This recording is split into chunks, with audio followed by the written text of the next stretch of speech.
Hello, welcome back to the Everwind Chronicles. I'm Doug, your dungeon master, and we are a group of friends and storytellers telling you a story through Dungeons and Dragons. So, as is our tradition, we're going to start off with a couple of questions for them to answer in character or for their character. First question of the night. If you could trade places with anyone in the party for a day, who would you choose and why? In the party? Can we do like past or present? Because we've had a fairly robust party.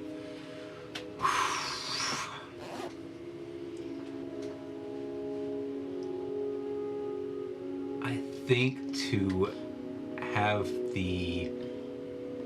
understand the mindset and the flippancy would be easy. Like, just, the polar opposite of what Valen is, and just like it's very flippant, very just Mercurial, yeah.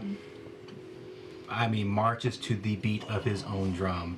Sometimes, most of the time, to his detriment and to our detriment, and to my detriment a few times.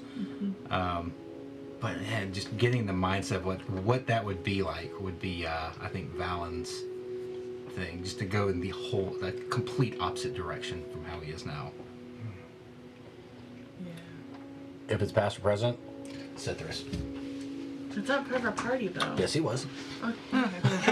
Yeah, sure. He may have been an NPC. I mean, if we're saying NPCs, then I want that were part of our party. Then I want Trill. He was part of our party. Trill was part of the party. I mean, Empress was part of the party. Enders was part of the party too. No, I was actually. I almost thought about Enthras as well. Yeah. That one, I was like, ooh, that'd be fun. But me, Stoic and Enthras are a little too. Like, I know where her head's at. I don't need to go there. I just want her wardrobe. But Cithras, it would be nice for Stoic to better understand him, and so walk a mile in his shoes, and kind of. Ever been on drugs? Stoic has it, but but I think it would be good for Stoic, and I think he would want that to kind of, because as a player's perspective, the party's one thing, but as the character, the party we've had has grown and shrank and had many different members, and I mean, so that's who Stoic would want to switch with. Sarah would want to switch with Zenoa. That's what I kind of figured. Yeah. There's still part of a familiarity. Like, Zenoa and Asura are the same in that both of them have found a solace in pain and violence that is not good when turned the wrong direction. But I think Asura would very much like to live in a space where she had a lot more faith in things around her.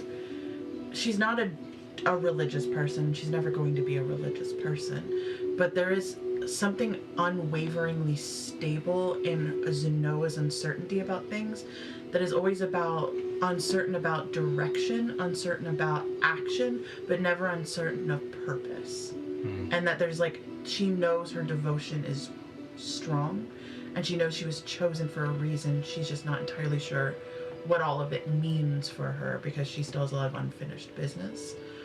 Also, the ability to be able to hear what other people are thinking and have a good read of people, because Zenoa has an eerie good read of people, and Asura has zero skills in reading other people.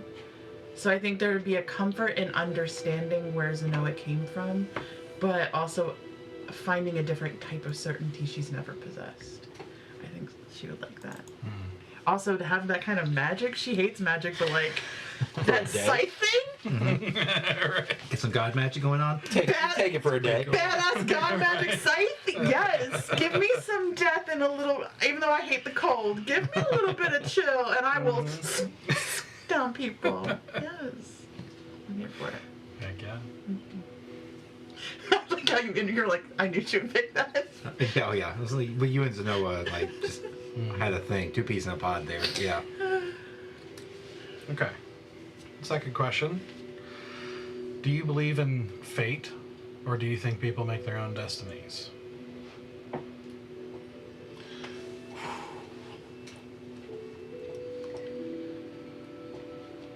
Sarah's been conflicted with that one a little bit because of a lot of things happening that were put into motion long before she ever existed. And it seems like all of it was pushed toward a goal. Plus, we've literally met a fae that said, I've been fucking with you. But even that doesn't feel like destiny. That feels like tampering with one's own, like, personal, like, path. I still think Asura believes that, like, it is up to us to decide the path before us. Definitely there are a lot of big things in the universe that can interfere with that, and if you want to look at it as destiny, you can. But Asura definitely feels like everyone is out making decisions, and those decisions are going to affect every other thing. So, and Asura refuses to believe that she was ever destined to be evil just because her father was evil, nor does she believe herself to be destined to be some sort of pure baby that her mom birthed. Like, she is the complexity of her own life and her own decisions and the influences of parents that made choices while also being forced into situations.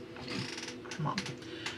And her mom still made a choice that was completely against everything that was going to be safe for her to give Asura a chance to live. So I think she is a big fan of you're still on your own path that you are forging for yourself, and you can still make changes to that path as you go, but be ready for other people's path, like other people's choices to fuck with you, for good or for bad. They're gonna mess with you. So yeah, but Asura's been in conflict on that a little bit, because she's like, there's a lot of things that have just been kind of like pushed into play that have bigger eyes than me, but I don't think that is fate. I think that's just people with bigger eyes who can see further ahead. Not sure yet? I had to think about how to put it in words. Stoic still does not believe in fate. Like, he has more appreciation for the gods, more love for the gods, but he still feels like we're their playthings. Not that there's this like, each god has their own wants and wills, and that plays out in the mortal realm, and we're all just kind of actors in it, right? But that's not an overarching fate and destiny. That's just gods being opportunists and going like, I need someone to go get that thing for me. Let's just kind of boost that person up a little bit and shove them over that way, and you know what I mean? And like, oh, that one died, let me get another one, and so I can still get the thing that I want. Like, you know, that's kind of how he views it. So Hedging their bets. yeah, pretty much. You know what I mean? Like, because they don't have extreme influence in the mortal realm, but they do, you know? And so, yeah. And he thinks there's good ones and there's bad ones. You know, it's not like he hates the idea. It's just, it's not fate. So. I'd say balance somewhere in the middle of it right now, because I think when he started this journey, hardcore would have been like, no, we make our own decisions. We make our own fate. We aren't beholden to destiny, but seeing how a lot of things have been woven together, not just by outside forces that are in the Fae and by the gods or anything, but just like how things have gone, I think he's more inclined to believe there's some kind of, I don't want to say end goal, but somewhere where his life is going that he doesn't have a full grasp on yet, but it feels like it's going in a certain direction. And I don't think he believes that he'll know what his fate is or he'll know what his destiny is. That's not the point of destiny or fate. You don't find out until you get there, and even then you probably don't know about it because you're in the middle of it, and that's just how life works in general. But I would say, yeah, somewhere in the middle right now, figuring it out, especially with, you know, now about to meet Hera, who he's... Yeah, you should have asked him this question next week. Depending on the outcome, Yeah. Here's like, who are you? It's like, just flicks me with his finger and like, across the abyss. Yeah. As a side note, this is a reminder of like a line from The Last Samurai. It's like one of my favorite lines where Katsumoto, I think is his name. Yeah. Says, asked Tom Cruise's character, like, you believe a man can change his destiny? And he says, I think a man does what he can until his destiny is revealed. Mm-hmm. Like, it's like a perfect answer. Mm-hmm. Yep.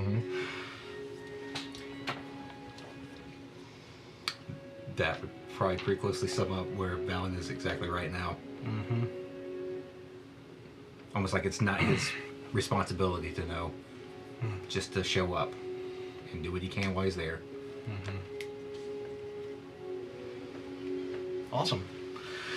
All right. Well, with that, let's where we last left off, the party has been traveling through the abyss, a infinite realm of infinite nightmares, just layer upon layer of horror, and they were on a mission trying to find the Emerald Dragon, who supposedly had gone there to try and rescue, along with a number of other celestial creatures, to rescue Ilithian children. Ilithians being sort of celestial beings that, like all fae and elves and a number of races came from them originally. And he went there apparently to try and rescue them. The Dragon of Mirrors, who they know as Alanya, has sent them there, and even Farian, the Prince of Spring, who is a source of a lot of the problems that the party has been facing here, apparently, in his own amusing way, thinks the Emerald Dragon is important somehow. And so they decided to undertake the mission and made their way through layer after layer of things that seemed to get worse, with each layer worse than the last. Finally, they found their way, with the help of one guide who died in the process, that another mysterious being that showed up and tried to take them out of the abyss, but until they refused, and but she was able to take them, at least point them in the right direction, and refused to help beyond that. And so they found themselves in the lair they had been seeking, the lair possessed by the Mother of Dragons. An endless maze that defied all logic, all physical nature, a realm that almost seemed to be an extension of her own consciousness, where you could see her keep in the distance, her massive keep, bone white in the darkness, and in the distance they could see a shimmering column of light. They then put together the amulet that they had, the pieces of the amulet they had collected, and read the words that would free the Prince of Nowhere, a extremely powerful demon prince, apparently, who they immediately realized was far greater than anything they could tackle.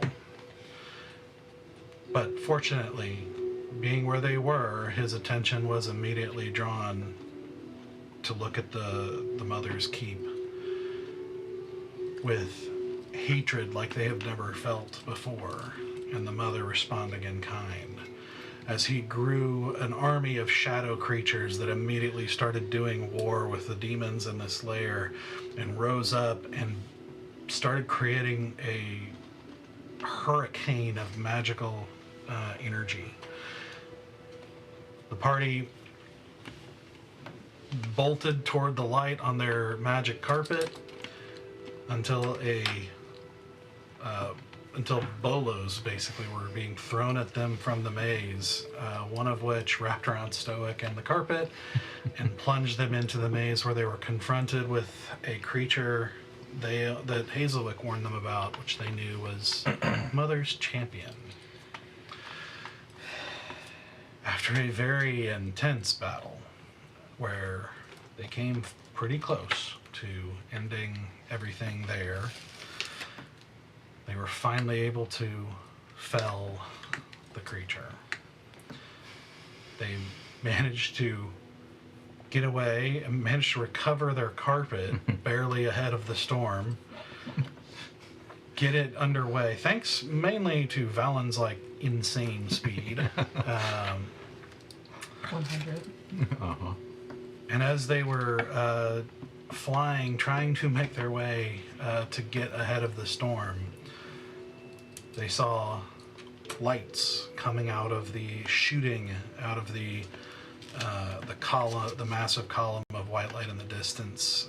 Lights of different colors. With, they could see the trail of light behind them as they came, and they felt themselves grasped, and then like massive acceleration as like almost painful as they Mach 2. are taken to high speeds very quickly into the light. And that is where we pick things up. Feel the stress just from reliving last week's synopsis there. Yep. That was stressful. Mm-hmm. Which is Dark Pete, right? Dark Pete? Yep. Okay. But then we'll do it. You find yourself awake, but the moment you open your eyes, you have to like close them again because of how bright the white light is around you. You find yourself laying on what feels like stone that's somehow smoother than glass, but somehow also not slippery.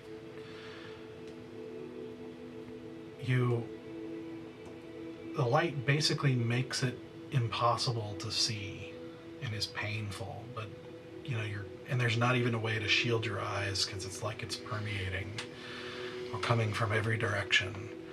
You get the vague impression that there are some shapes towering over you. And you start to hear voices. One of a woman who says, you just hear a variety of voices, and you can tell there are several people or things talking. One of them says, "You showed heart, little ones." Another says, "You showed stupidity." Another says, "Well, I think they're lucky to be alive." "Earth below, they look a mess." "You think that's bad? Wait till they find out this is all an illusion. Just another layer of the abyss." "Don't even jest. You know what this place does to people. All the more reason we need some fun and laughter." And you hear another set of footsteps on the stone, just run up, and you hear what sounds like a child's voice saying, See? I told you I heard something. It was just a glimpse, but it got through, like just outside that one portal. Something about an orc with sexy hands."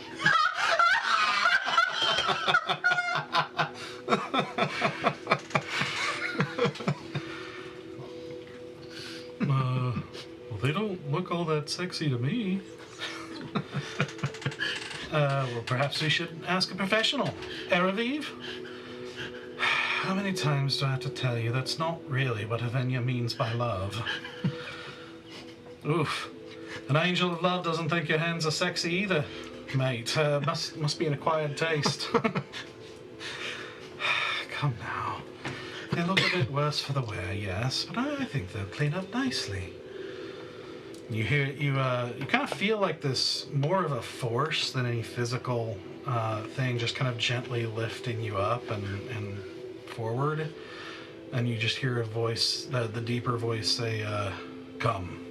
Your eyes will adjust once you've bathed." As you walk, you still can't see, but you hear another one that's apparently they all seem like they're except for one. They all seem like they're taller than you. One seems even more taller, but and he says, "You're lucky we were watching. Karis's beacons aren't able to get very much through, but sometimes we get bits and pieces." And the woman says, "How did you find your way here?"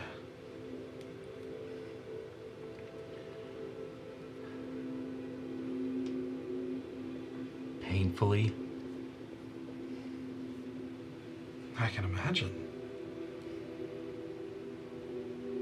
But how did you most people aren't able to find it. Like, even just finding the place is an achievement. We had a little help. Lot of help. A lot of help.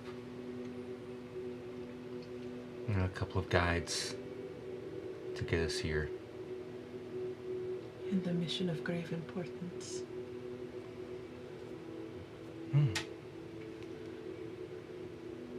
Perhaps we know these guides.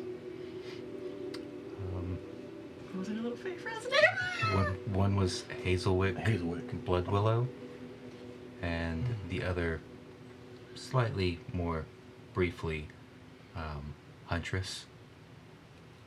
Oh. So she's still rowing about, is she?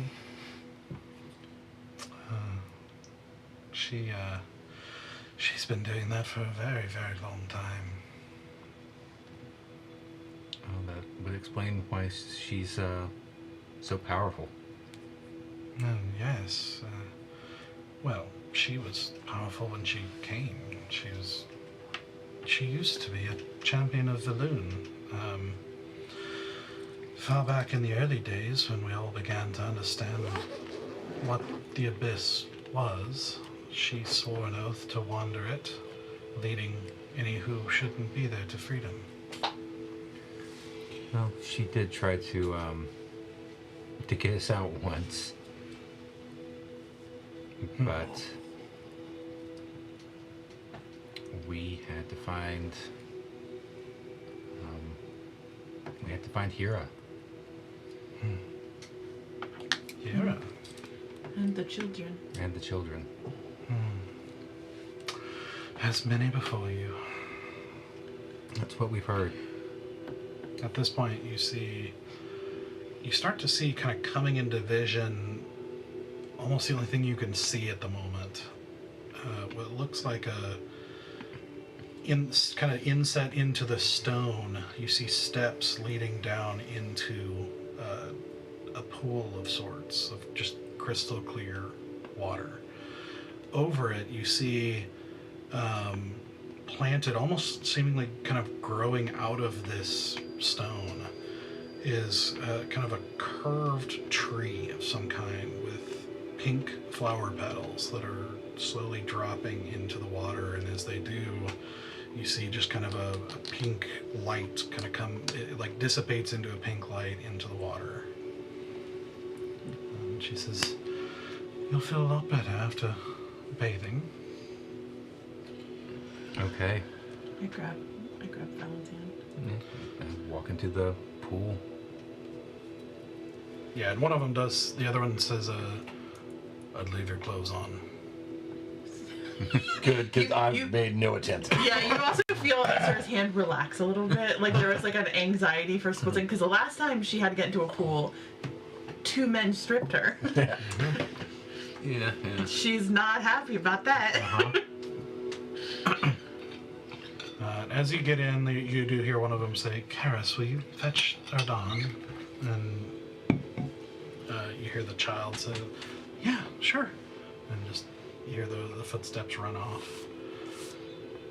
As you step into the pool, you feel relaxation, healing, restoration of almost every kind. This is like a full long rest. Yes. I have 115 hit points. we need a travel version of one of these. I know, right? I just need like a little like a kiddie pool that I can just fill in as I go. Kick your feet in. Yeah. Roll your pant legs up. Dip your toes. Take that long rest. Just a long sigh of relief. As you do, you also notice even your equipment, the wear and rust or tarnishing or tears or cracks of leather and everything repair. It's like you're wearing everything brand new. All dirt gone, all imperfections gone. It's you feel made new. Isura does not put her face in the water. She dunks her head back, but she doesn't touch her scar. Okay. And you'll notice it, especially if you check, it doesn't seem to get rid of scars. It seems like whatever is there, but it is restoring you to what should be as of now, for lack of a better word. And as you do, as your eyes adjust, you see a number of beings kind of standing around, and they've been chatting softly, just kind of out of your reach, talking to each other. You see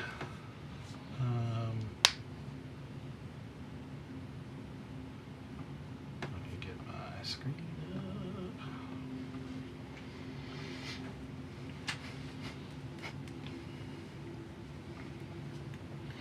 We see death and destruction all around us. Turns out we never left. We actually all died. Yeah. It was an illusion. All along. All right. So the first one you see is the really large one. We are not sponsored, but Right. Let's see. Just move the screen over very slowly. We'll get there eventually. As your eyes are adjusting. yeah, This is it simulating slowly the comes adjustment of eyes. Yeah. Like the loading of a JPEG in an old school. Oh my god. Oh, Wow. Oh my god, So that's a lot. That's a whole lot. You see this guy. This is apparently the one who's much taller than the others. Who watches The Watchmen? Jesus. Yeah. Like, probably over 15 feet, you'd guess. Like, he is tall. So but you almost- see so the other almost ones. as me. Yeah, the other ones are a little bit larger than normal too. You see, you also see another one, and some of them bear symbols. Interestingly, this one bears the symbol of Ixie. Surprisingly. Huh. interesting. So then you see. Ixie's got a type. Okay, Ixie, I see you, girl. You see another one Beefy and shiny, got it. Whoa. bearing the symbol of Malkurian, the god of war. I mean, those wings. That's so fucking cool. The others don't, but you see one right now kind of perched, but when flying looks like this, and you haven't heard it speak yet. Whoa. Okay. The one that's a little bit smaller than the others, you now notice, is because it's actually on 4 paws. Is a fox. Oh, that is gorgeous. I'm sorry, that was like my cue description like hit so hard. Do we recognize the fox? No. Okay.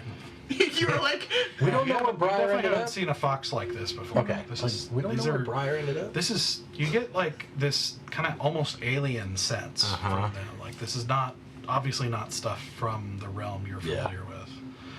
And then the woman who you've been talking to almost looks fayish herself, but full size. They're all around, give or take, around 10 feet. They're 10 feet tall, except for the fox, which is about as tall as you on average. But the average fox size, yeah. 5'6". So we've walked into a Final Fantasy game. I was about to say, I feel like I've played this one. Yeah. Right.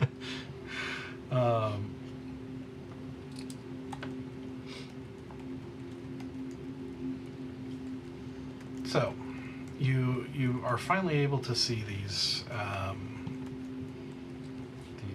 people as you rest and recover. So you said only Goldman and Red Wings had the symbols. Yeah, you surmise from the conversation she's a servant of Avenia, goddess of love, and among other things. They're all, I'm simplifying the pantheon here, but We haven't discerned Foxy or Shiny Bird yet, right? You like how I just named them? I'm like, Foxy, Shiny Bird.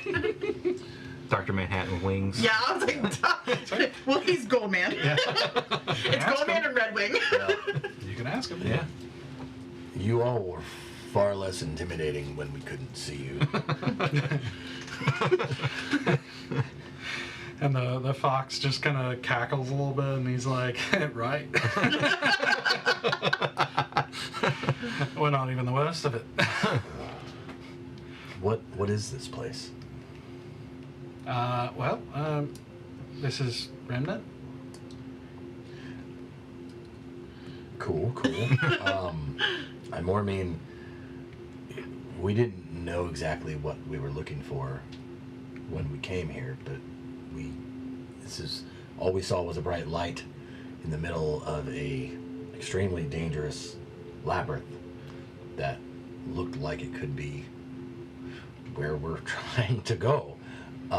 But is this another realm of the abyss? Is this another dimension? Is it safe? Well, the question is, would you believe me if I told you it was? I mean, seeing as how you're a talking fox, yes. I would. It wouldn't be the first one we met. The one who apparently is an angel of Malkurian says, you're as safe as you can be in this place. Well, thank you for saving us. It was looking a little risky with that storm of pure evil and hatred behind us. Well, the lady says, what was that? What's happening? Have you ever heard the adage, fight fire with fire? Yeah? We released a really terrible, awful thing to fight the other terrible, awful thing. In hopes that we could get here before it all fell to shit. The fox is like, I like it. I like you. What is your name, cutie? Tobo. Tobo? Mm-hmm. T-O-B-O? Mm-hmm. Tobo.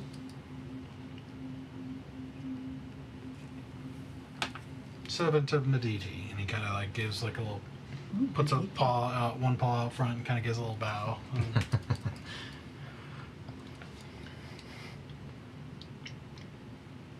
And the rest of you? Well, I'm Eraviv. Is that the pretty angel, the pretty fake girl? Yeah, the one you're Eraviv? looking at. They introduce themselves as Eraviv. Torizian is the angel of Malkurian. Hep is the really big gold guy. Hep or Pep? Hep. Hep. H-E-P. And then they introduce the bird as Fazriel.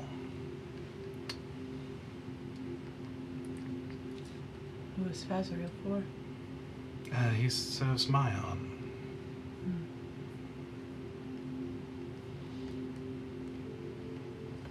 Do none of you serve, it just left my brain. Winter.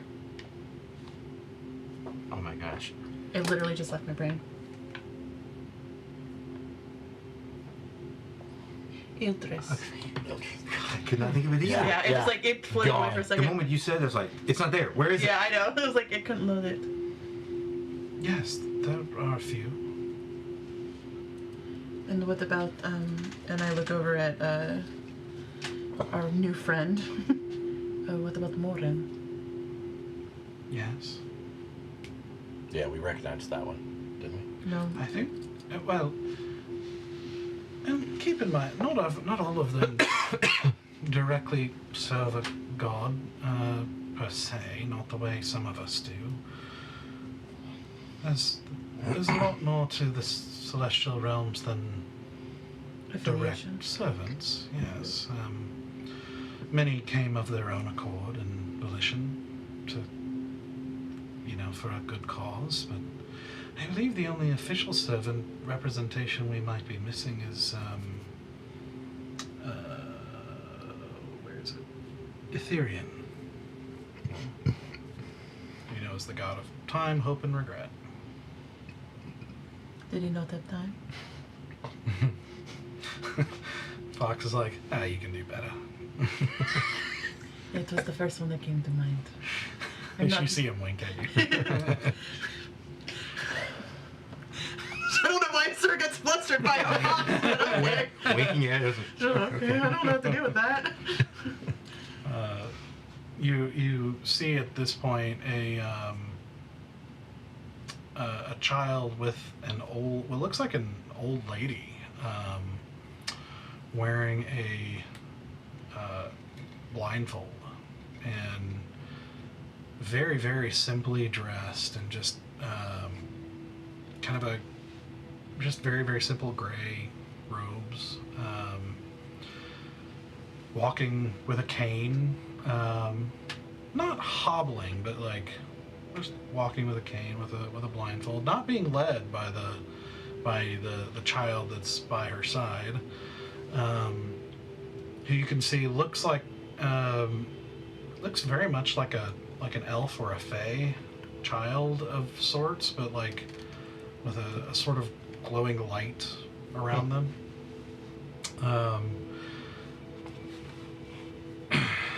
And she walks up, and the others kind of nod to her, and she kind of turns her head over you, and you get the distinct impression that she sees something, despite being blindfolded. And she kind of looks over you for a second, and then says, "Well, get out. Let me have a look at you." Slowly get up the stairs. Mm-hmm. Are we still wet, or are we like? Yeah, I was wondering the same thing. Are we I'm actually dry now. You get out, and it takes a second, but you just kind of feel like it evaporates pretty quickly. Also, now that we can see, are we just in a white void still? Like now we can see the people, but everything else is still just Yep. white void. Okay. It's a lot of marble. Balance feels woefully, actually kind of awkward right now, because this whole time he's just been wearing like regular clothes, not like no robes or anything like that, just like regular peasant clothes, because he got out of his monarch robes as quickly as he could, and has been wearing just plain every day. Yeah. I mean, a monk, I don't have to wear any armor, so I just been running Your around. beautiful green. Yeah, because that's gone, long gone. I have something from Errata that I will break out, but yeah. So, she says, "Well, I'm Erdan, servant of Tyrus. We done. It's my job to know things. Let's see." And she kind of stands with kind of both hands on her cane, and then she points a finger at Stoic and says, "You, come here." She's still like an old lady, but 10 feet tall, right? No, she's actually normal sized. Okay. Yes, I don't feel intimidated. I will walk.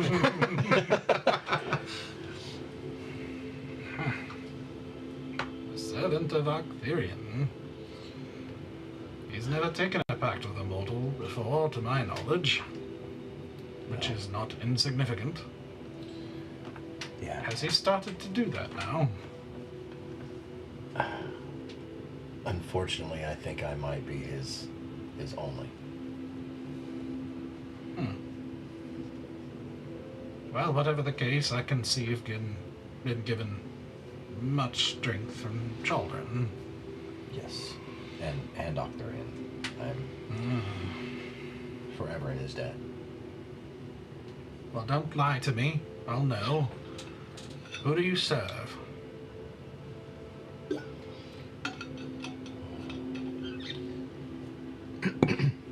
I would like to say I serve the mortal realm. Only? And myself.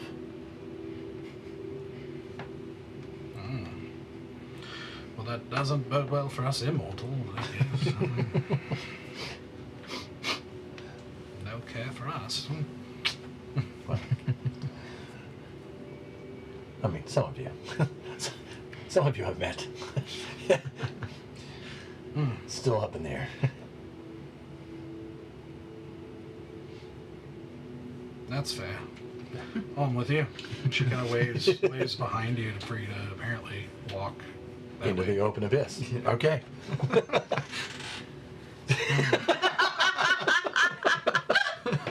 Yeah. You've just been kicked out. It feels like a Mirror's a fun house, man. I'm like, I'm gonna run into something eventually.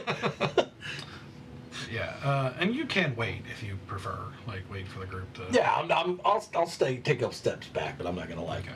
I'm not gonna wander away in this place. So it's like,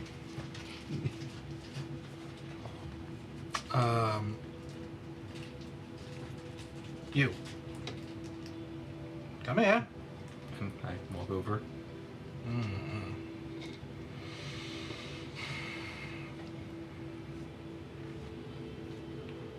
I see you've had a bit of touch of luck.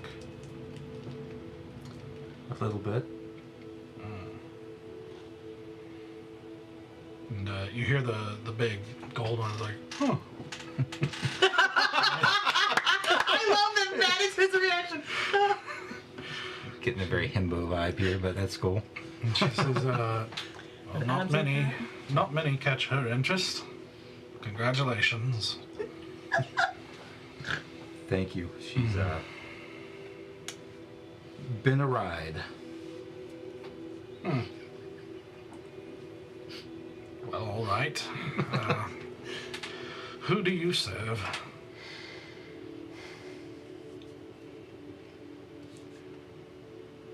I think he's searching deep to I'm almost more convinced himself than anything. I serve Hira. Haven't got one of his yet. I guess he'll be probably happy, I guess. On. Thank you. So you step forward. She then calls Rowan, and they talk kind of quietly for a second, a little bit of back and forth, and you're only able to hear a couple of things. One is, at one point, she says, you carry something very strange and powerful, eh? And you can't really hear Rowan, who's talking very softly, and then, well, I've always liked the Twilight Elves. So serious. I can see why Morin adopted you. On with you. You. hello. She just looks at you for a lot more protracted silence.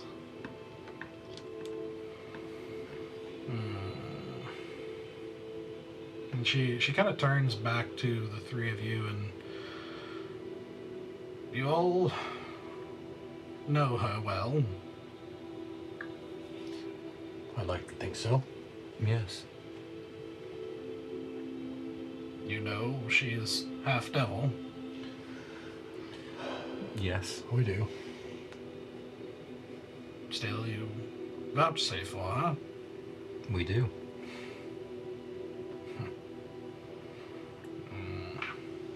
If it counts, she didn't know that till recently.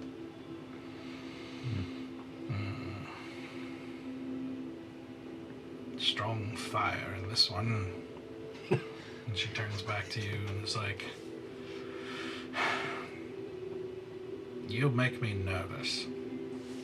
Likewise. All right. I don't answer a question. Why do they get to vouch for me, but I cannot vouch for myself? I get the impression you don't quite know the answer yet. The sir blushes. Am I wrong? I feel very seen in this moment. Speaking of seeing, Volrun will want to see them. Thank you.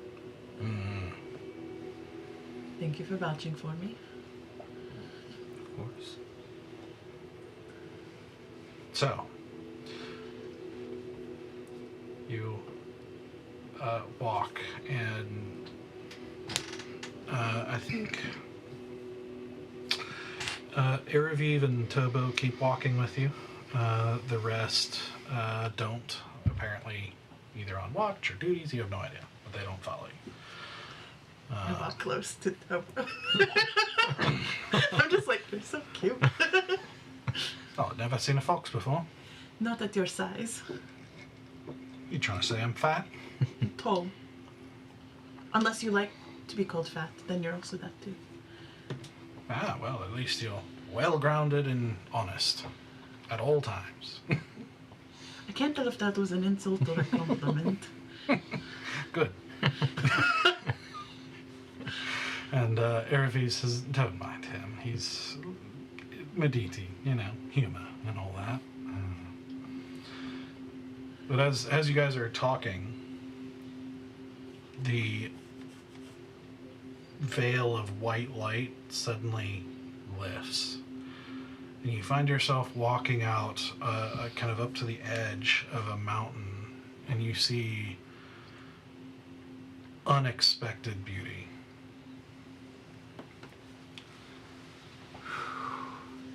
I've watched this movie before. Mountains with kind of rolling mist and clouds, and you see this city in the middle. You see strange creatures in the air in different places. In fact, I think Avenia would actually point, off to the side, up to the right, and like kind of lean up to you, and you see far in the distance, in a valley where it looks like there's actually storm clouds in this valley, and you see this very strange winged creature you would guess is a couple 100 feet wide in wingspan, far in the distance with lightning coming off of it. And she says, people forget Ixie is also the goddess of weather. That's a servant of Ixie? Mm-hmm.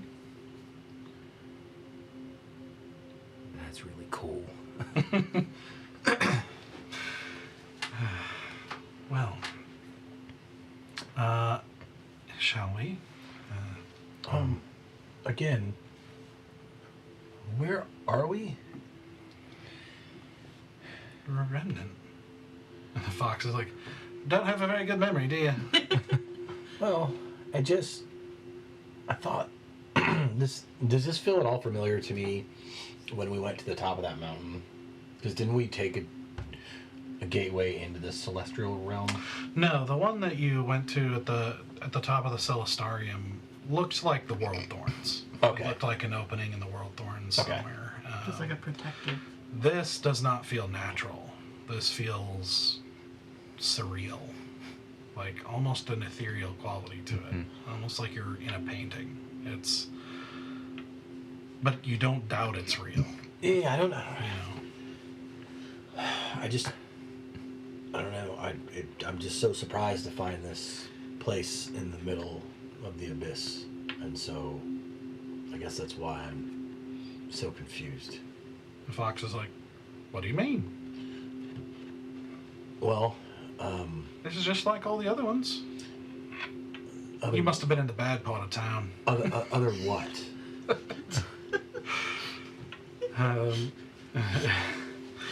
Iraviv says he's joking. Well, because we've been to other realms before. We visited the Fey realm, and some of us briefly visited very terrible realms. And I can't tell if this is a different realm or if it's just A pocket dimension? a pocket in the abyss. That has been a point of discussion for a very long time. The honest truth is, none of us are entirely sure. This, and she starts walking with you and kind of Sure. leading you down Yeah, some steps and toward the city. And she says, well,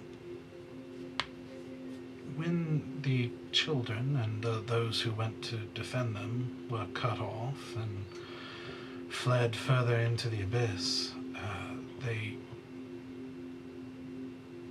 none of us really know what the full story was at the time, or it was a very confusing set of circumstances, a constant battle, finding ourselves forced through a number of layers of the abyss, which sort of are their own realm, their own planes almost. Yeah. Within this plane. And so we fought our way and found ourselves here, and we knew there in the shadow of the mother's castle that we were in dire trouble, and one of our kind, the most powerful of us, gave his life to create the light you came through. Since then, over the past, well, I don't know how long it's been actually, but this place has grown and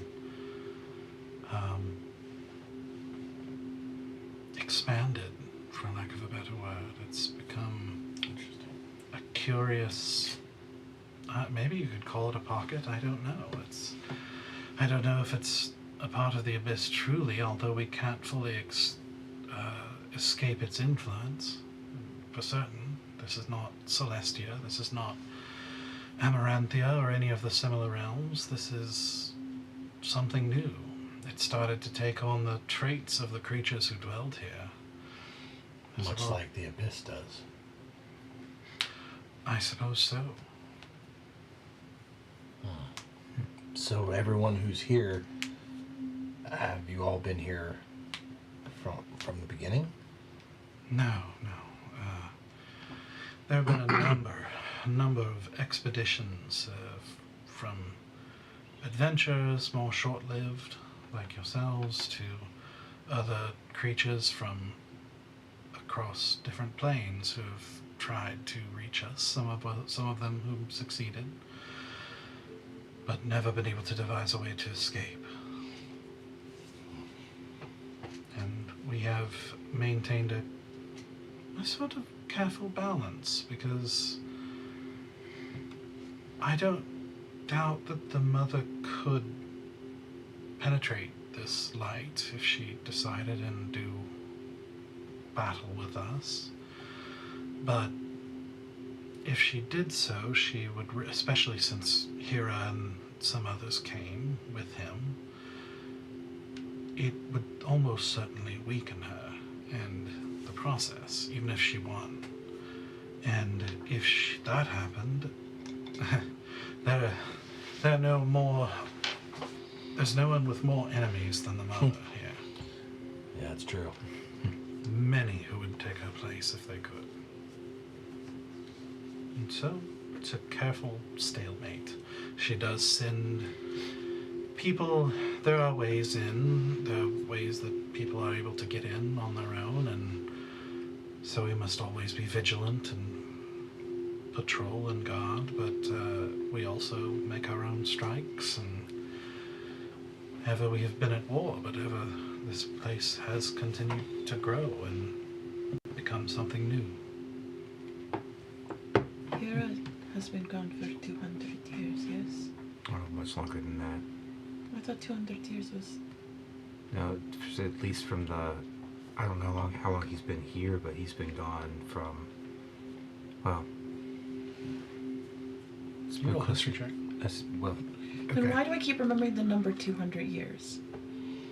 Why was the number 200 years important to us? Straight roll for me. I have it in my When notes. Shazran the Lich was in Garadia. Maybe that's wrong. I'm thinking that. 13.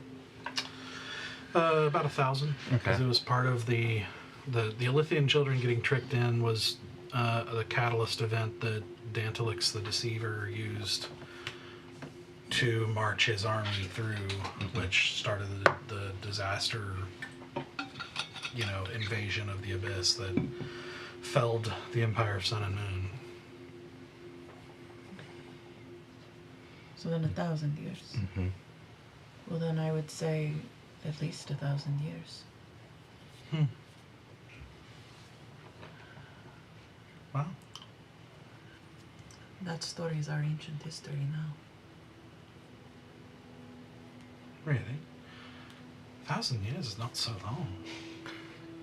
We do not live very long. Mm-hmm. I suppose that's true.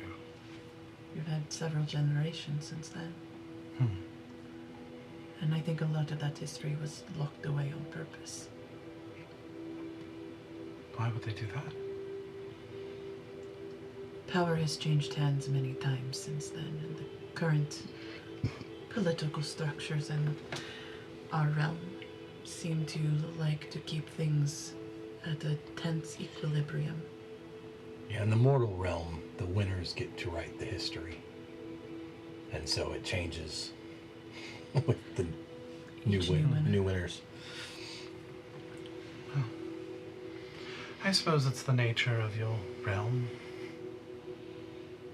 I mean, we know that your realm is the realm that truly determines the fate of the rest of the universe. So That's it changing terrifying. makes sense. Is it? Of all of the realms, the one with the shortest attention spans, lack of knowledge of our own histories. Well, it's true. There are lots of not so good things, but you have many great things as well.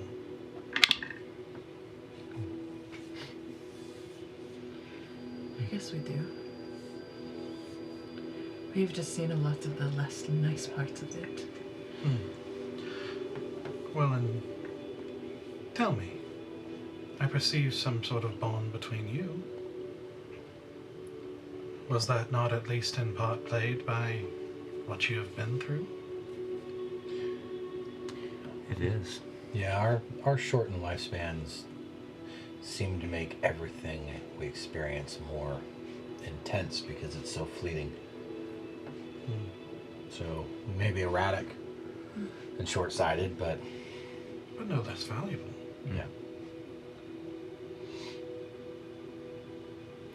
But look at what such horror has bred such beautiful loyalty to each other.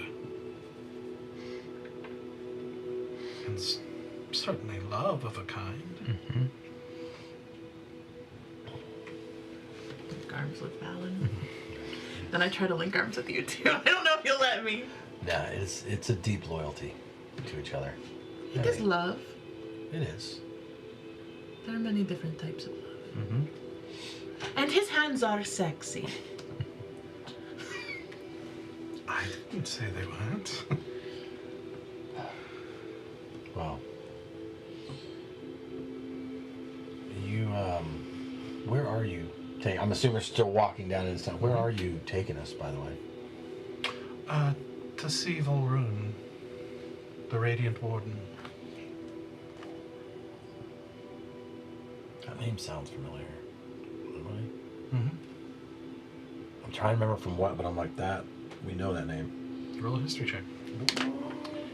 Why not? How do you spell it?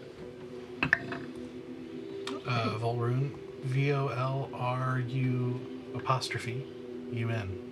I rolled a 16. Definitely did not spell it correctly. Because it's taking forever to get started. Oh, sorry. I need to roll something. What am I rolling? History check. I rolled a 9. That one. I rolled a 9. Okay. Yeah, So, recalling the story that Alanya told you.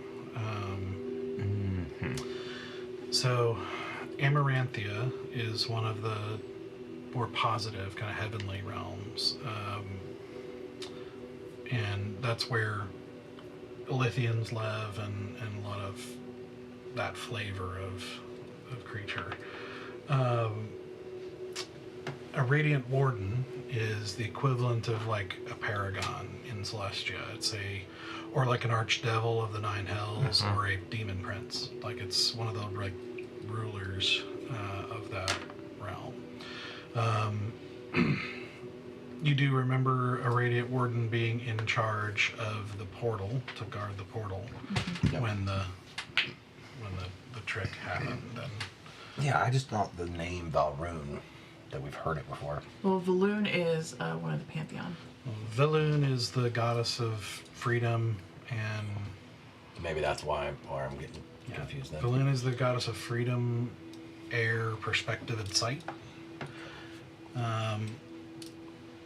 It's also the temple that you, the Paladin Order that you eradicated. That's why the name is sounding familiar. I'm like, I know we've come across this name before, but It's on similar. Skyrim, Yeah, it's very similar. But Okay. Volrune, I believe you were given as the name of the Radiant Warden, who was in charge of guarding the portal. That's the name I didn't write down. I just wrote down Radiant Warden. I didn't write down the name of the... So he was the one who fucked up. He was the one throwing the feast when they were tricked. Yeah. Yeah. Okay. I mean, he didn't fuck up directly, Yeah. but he was the one who was tricked. Yeah. Aw, that man feels so guilty. Oh, we gotta meet the guilty party. Aw. Let's go meet him. So, I should say, even after the bath, walking into this area, the moment you stepped into this realm, imagine like being covered in dirt, sweat, blood, and then washing clean, or like muscles like shaking and sore, and then sinking into hot springs. You know, it's tension just kind of seeping away. It's like starving in the wilderness, barely staving off starvation by eating roots and weeds and grass, and then finding yourself at a feast. It is safety. It's peace. It is good. It's like an impossible haven, like one that shouldn't exist. Like a dream within the nightmare. Almost you kind of get the impression it's like a taste of what Celestia and Amaranthia and some of those could be like. And so, as you walk and as you're talking, you are also probably surprised to see all the weird creatures that you see. Because you think, and from a lot of the illustrations out there, you get the impression of angel, and you think humanoid with wings, right? And they might be magnificent, or they might be golden, like Pixie Boy? like Hep was, yeah. And you don't know if all of them are angels per se, or even truly fully understand what the word angel even means, but you see a variety of strange creatures. Some, looking almost partially creature-like. Some of them gigantic. You walk under a large archway underneath a large titanic being with multiple arms and legs, who like looks down at you and kind of smiles in this weird smile as you go under. You see other odd combinations of creatures, who all of them kind of looking at you. All of them looking at you with kind of curiosity, but not nothing more than that, really. Some of them looking very strange and unexpected, just sort of floating in the air. Okay. What's up, Cthulhu? Some of them a lot more cute. I have such terrible cuteness crushes. There's one walks across water and kind of looks at you and for a moment with his glowing blue eyes. And some that even seem to defy physical being, more of like a liquid that just sort of flows from one place to another. Here, go ahead. But all in all, it's again that kind of feeling of alien and familiar all wrapped up into one. It's like something you feel like you don't fully understand what you're seeing, but not in a bad way. Yeah. Tranquility. Not Yeah. like when we've met those unfamiliar things in the abyss that make the dread sit in your stomach. But eventually, you are led through this city, which seems immaculate and clean and well constructed. Interestingly, with a little bit of flavor of Targonia in the area, specifically to Targonia that you grew up around.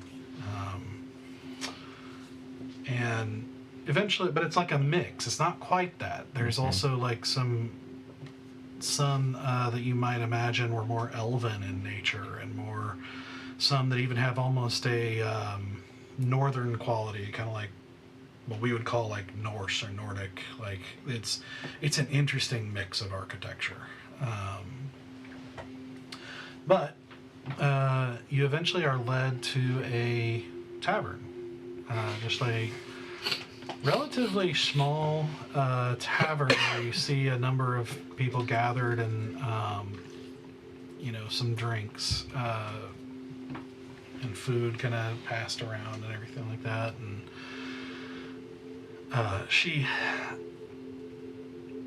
And one other thing she says to you is, she says, well, after the Radiant Warden sees you, we'll find a place for you to stay, and you'll get used to it eventually.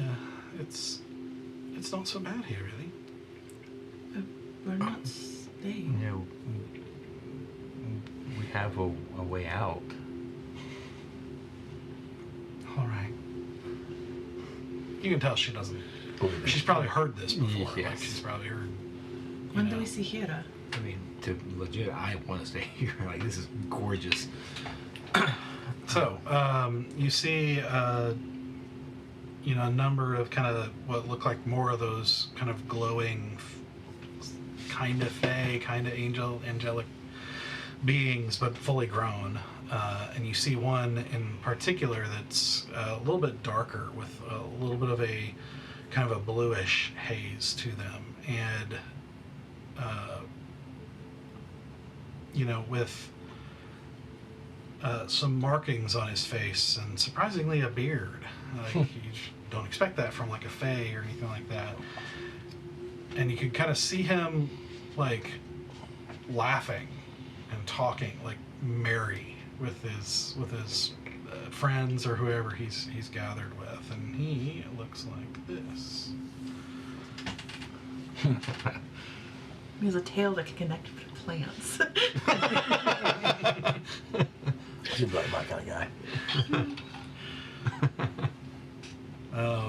But as you walk up, they all kind of like Robin Williams. fall silent, and Eraviv says, "Radiant Warden, we have newcomers." And he sets this mug down, which has like these kind of glowing sparks of light coming out of them, and he says, "Well, I suppose you've been through quite a journey to get here." Yeah, we have. Yes. Yes. Welcome. You need anything to eat, drink? I'll have one of those. I'd love to see it. And he kind of waves, but doesn't say anything out loud. But then suddenly, some other people who are also dressed really nicely and everything like that walk over with a mug for you. And sets you this mug with like symbols kind of drawn Sparkling, on the outside. right? Yep. Uh-huh. I'm so down. Good luck. Just some water and maybe a plate with some cheese and meat and bread. All right. And again, without any words, like some are brought out to you and set you on like a kind of a silverish platter. And I'm immediately like breaking it up into like rationed pieces. Like something in my head just immediately is like, got a ration. oh, come on. Doesn't have to be like that. We've got plenty. Thank you. But we need to see Hira. Do you? Yes, What is that? we have a message for him from his paramour. From Alanya. I don't know, Alanya. From his paramour. What's a paramour? His lover. beloved. The mirrored. The mirrored one. Mm-hmm. The Dragon of Mirrors. Well, she doesn't show her face very often. She's certainly been trying. And she sent you. Kind of Yeah. volunteered. Voluntold. Must be quite loyal to take a one-way mission like this. You could say it's Folly. something I've been called to do. I see. Well, I see. I suppose Adon looked over you. Yeah. Yes. Yes. All right. See no reason to not let you. And we'll get you houses and stuff. We'll make you something, whatever you're most comfortable with. We'll worry about that in a little time. I think once we deliver our message, we'll be. We worked so hard to get here to deliver this message, and so we kind of just we're so close to that finish line, and so I think once we cross it, we'll be able to relax a little bit, and then we can work out the details. Understood. We've got plenty of time. Absolutely. Take out a napkin. And then I put my- drink. Okay. I don't drink the water. I want put you to my roll a ration in Constitution pieces. save. Okay. All right. Here we go. Oh, what is that? Okay. Oh no. 18. 18 is not enough. Oh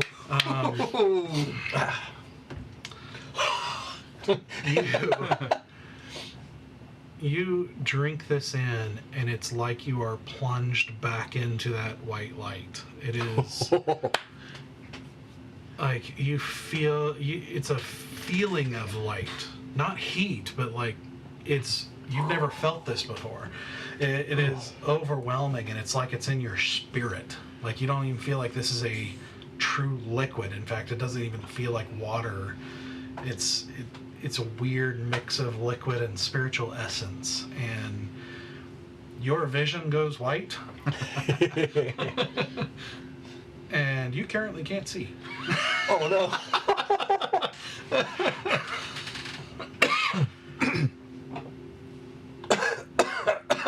Stuck? Are you doing okay over there? I think I need to revisit that bath.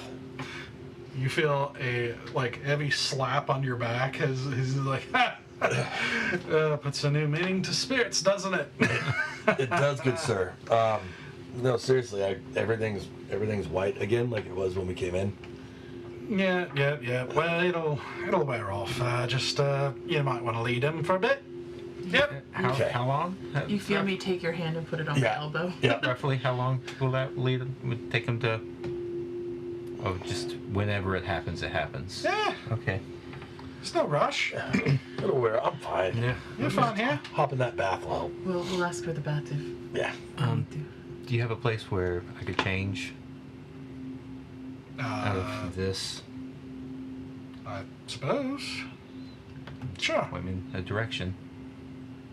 Your bathrooms are I'm like, I don't think anybody cares, bud. Yeah.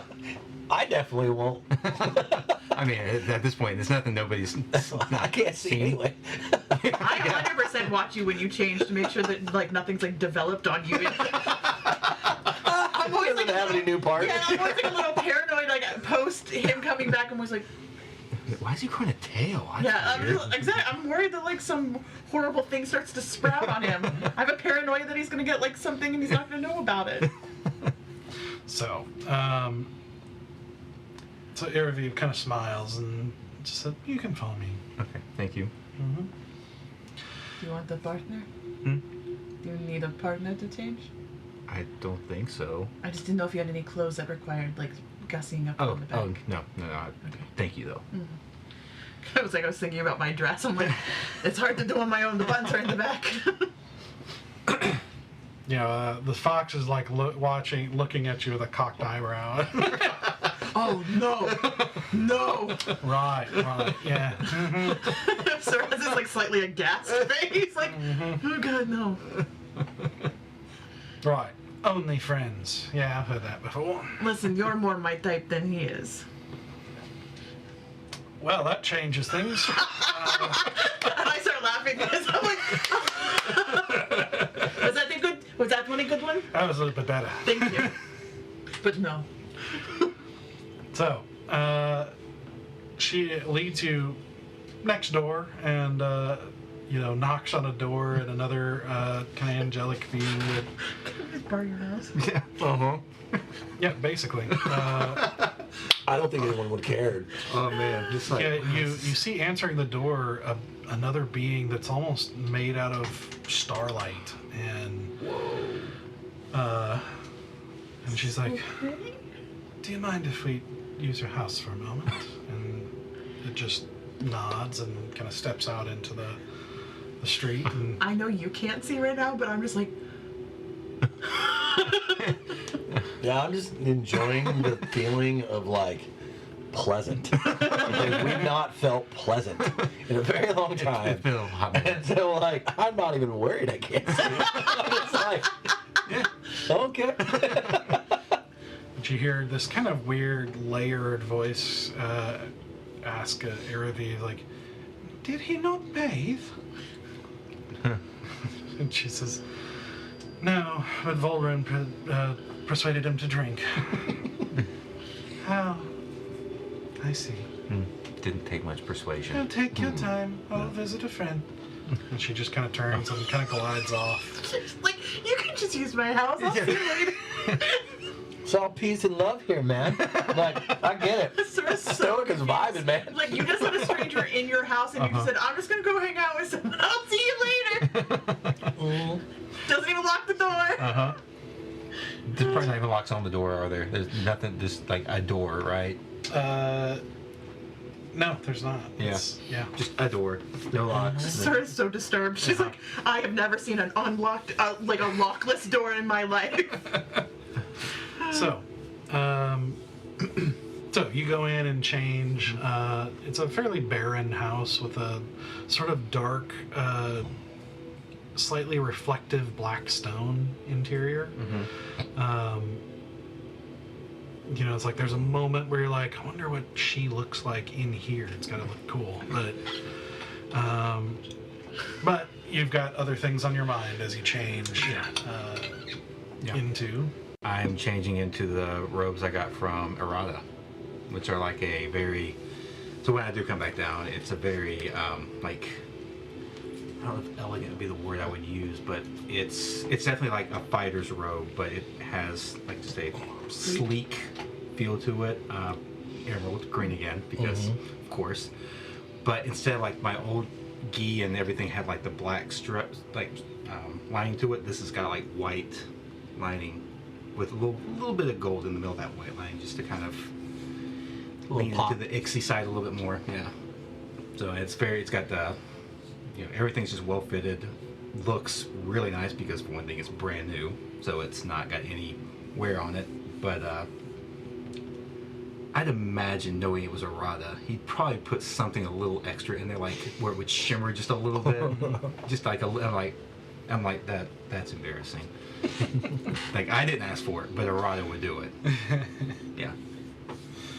Okay, I think I'm ready to go. He's going to like it. I hope so. I feel more comfortable, well, that's a relative term, than I did wearing what I was before. Fixes. Oh, I can't see. I was going to say fix his hair, but I He doesn't have any hair. That's right. Please do just say fix his hair. Right. Do you have any wax? Wax on. Pull some of wax your off. Take it off of my hair. Yeah. Get that dome to shine. That's right. So, you you finish and close the door behind you, and Erviv just says, "Oh, you really are his, aren't you?" I hope so. Well, this way. Thank you.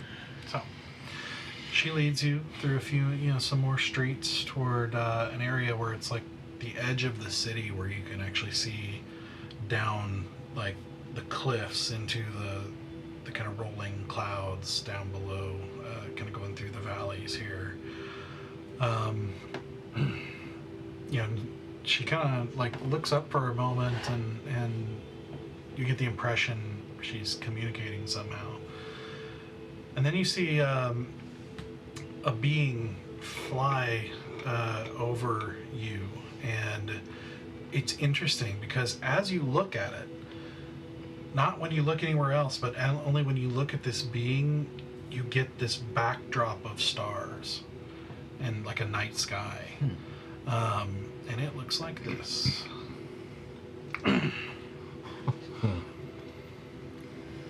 Wish I was sharing that with you guys. I'm not describing it Oh, to you. no. I don't even have the words. I don't even have the words to describe what I'm looking Right. at. I'm just like, It's colorful. But I'm just like,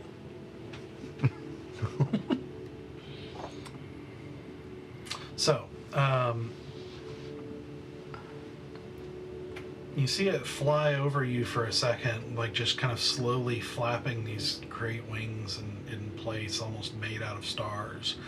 And then you see it kind of swoop down, and like you feel momentarily kind of surrounded by swirling stars and nebula, and you see suddenly the city around you just go, and like you what's feel going on? What's going on? What's going yeah, on? I have a hold on. We're floating, we're flying, we're up in the air. Yeah, interestingly, you don't feel anything. Oh, okay. It's like movement. You don't feel anything, but you No, see. you felt me death grip your arm. You see, you're all lifted up in the air, like through the haze of stars and everything, and swooped several mountains over up to a very high one, where you are dropped off on what looks like a little platform where there's some what looks like ancient stairs kind of going down and going up, and then you're just kind of dropped off, and the stars kind of leave you, and the being flies off again. I may never leave this place. We need to. Oh, I know. I mean, we need to. Yeah, and the only reason I was kind of hushing you earlier, man, is because I don't. Luckily, none of them believe us. But that way out that we have may not get everyone out of here. And so we may want to keep that under wraps for a little bit. Just because there's certain people that we need to get out of here. Okay. I'm going to say, for the sake of narrative, too, Rowan stayed with Volrune. Okay. Okay. I slid her my drink as we left. She does not look interested. Creature of the soul shade, she does not look interested. Yeah, I didn't think so, but Good light. So, are you all proceeding up the stairs? Mm-hmm. Yeah, I've still got you. going wherever they're taking me. Okay. Just one step, One step. Yeah, you literally hear me like whispering, like, end up. Like, I'm literally like making sure that you don't like trip on anything.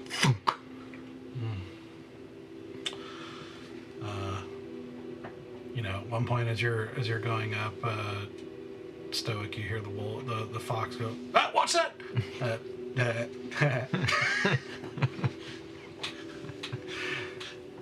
do giggle a little bit, but I don't ever lie to you about steps or anything like that. Even though I do think it's funny. Yeah, there's so much more fun you could be having right now. Sure, but I poisoned him once. I'm not going to do it again. Really? I want to hear that story. Maybe later. It's a little bit dark, but So, you don't have a very long climb, but you climb up to the summit of this mountain.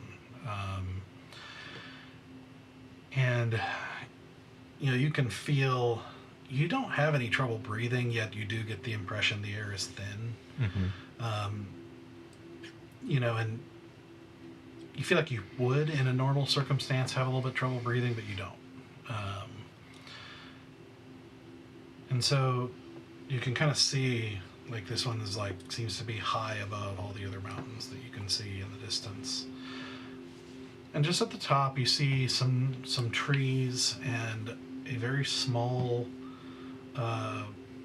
seemingly one-room stone house with some kind of simple carving to it, like some kind of simple Targonian-style architecture house, but just a very small, kind of humble-looking building. And as you approach, you can kind of see, just past it, standing at the edge of a cliff, you can see a man.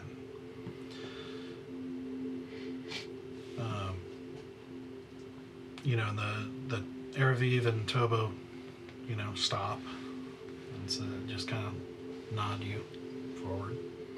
Okay. I stop you shortly after. Oh, so leaving me. Call if you need us. Okay. How far, distance-wise, is he from where we are right now? Roughly? Maybe 40 feet. Okay.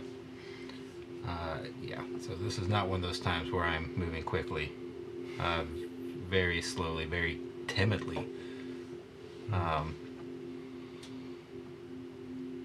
Just all of the past, year and a half or so, however long we've been doing this, however long it's been since I left the temple. It's like having this is your life kind of thing. Everything's just kind of rolling through my head, like all the things that have happened, all the things that I've been through. Wondering, the question's like, why did he choose me? Did he choose the right person? Like, yes, sure, I found him, but that doesn't mean I'm the right person to be asked to do this. And am I even worthy of being asked to do this? What, I guess it doesn't matter now because I'm here. And I just like all these thoughts just rolling through. Mm-hmm. And I think there's a distraction, like, because I am not even in my right mind right now. Like, there's just a distraction before I know it. I'm like there at him. Mm-hmm. It's like, oh, and I think there's even that audible oh. It's not even a quiet internal thing, and it's like don't know what to do, and so I just like get down on my knees and do a full bow, head down, like not looking at him.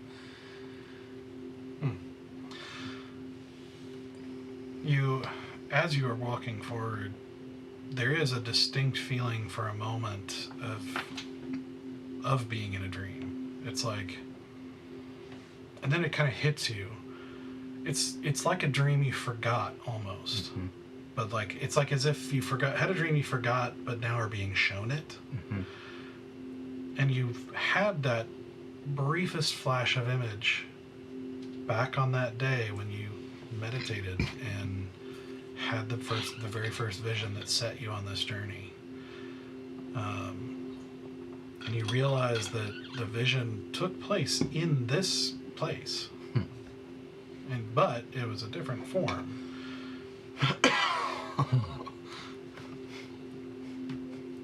But today, standing before you is a man in green robes and white hair kind of tied back. You can see his back is to you, but you can see he has a beard. And he looks like this.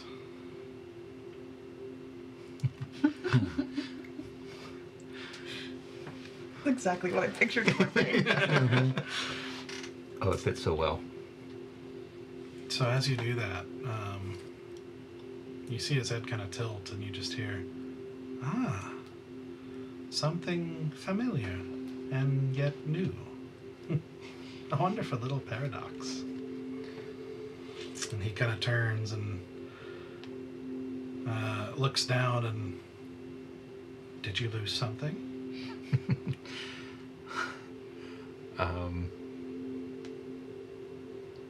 Still not looking up. I think there's like a moment of self-reflection that happens when that question is asked. Like something just clicks for him, and he's like, my way. Well, I don't think you'll find it down there. Though, perhaps I'm wrong. Slowly, like, still on my knees, but lean up and look at him. Mm-hmm. You can see by looking at him, he feels ancient. He feels powerful, yet his demeanor is almost juxtaposed to it. Like, he looks amused, but in a very non-offensive way. Not in a way that costs you something, but just, he seems happier than you expect. He says, the one who took on the name Valen Wren. You found me.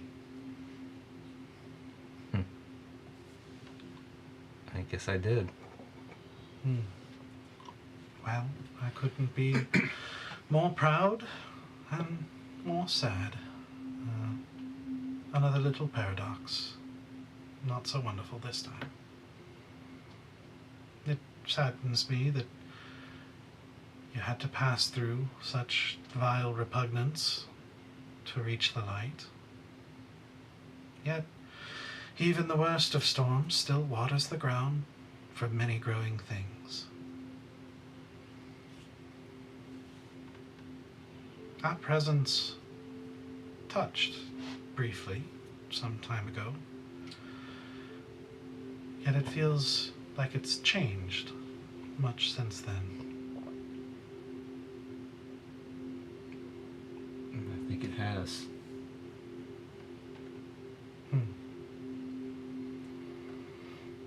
Well, how did you find our little flicker in the darkness? And I go through... I don't think I just go through the abyss. I think I, like, start from the beginning. Rama dump. yeah, exactly. Just... He kind of puts a hand, he's like, we'll get to it. Oh, sorry. Did I just go over the abyss? Like, just the...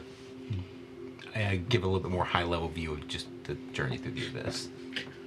It's like, give you every little detail. Well, how did you know that I was here? That this is where I was? I met Alanya.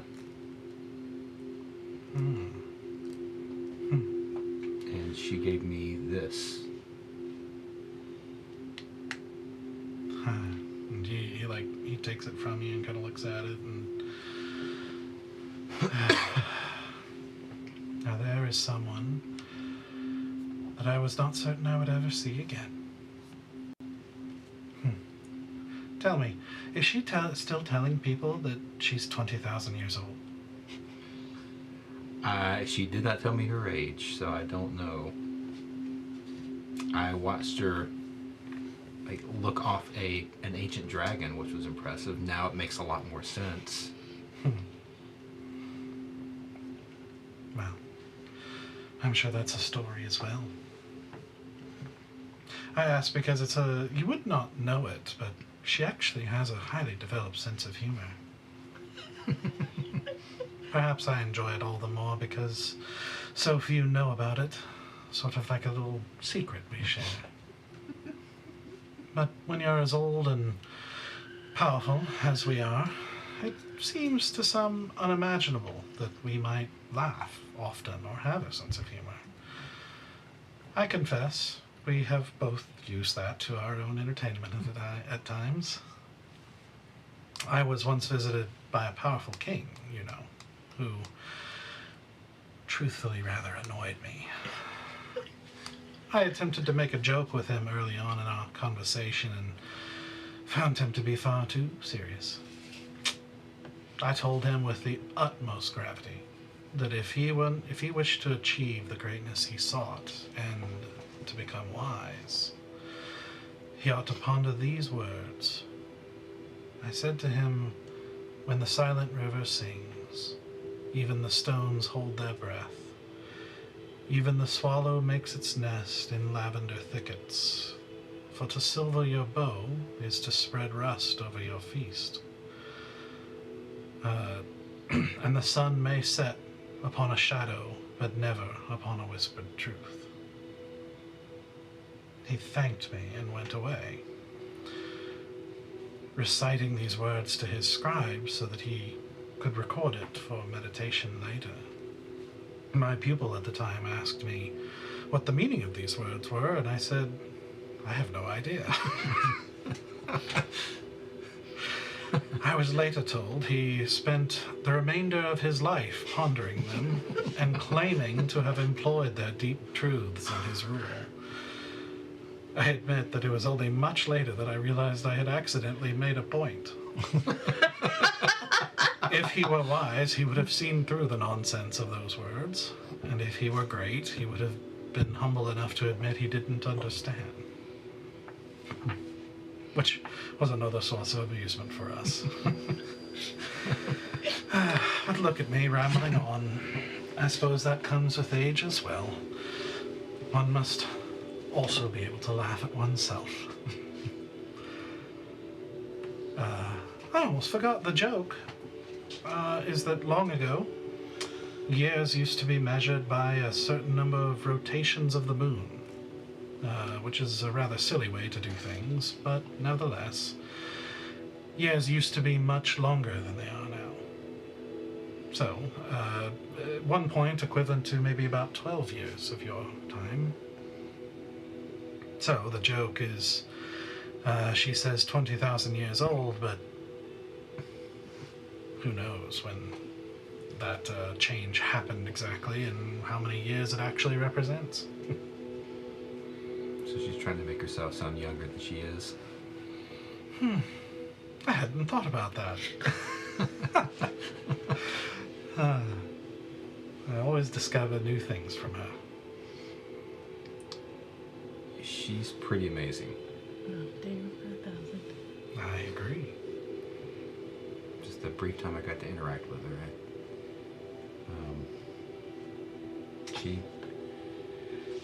she brought me back. Well, good. I'm very thankful for that. As am I. Now, walk with me. Tell me of your Suto. And so he takes you and starts walking on a path through the mountains, and you see the two of them walk off. Yeah. Start from the beginning as the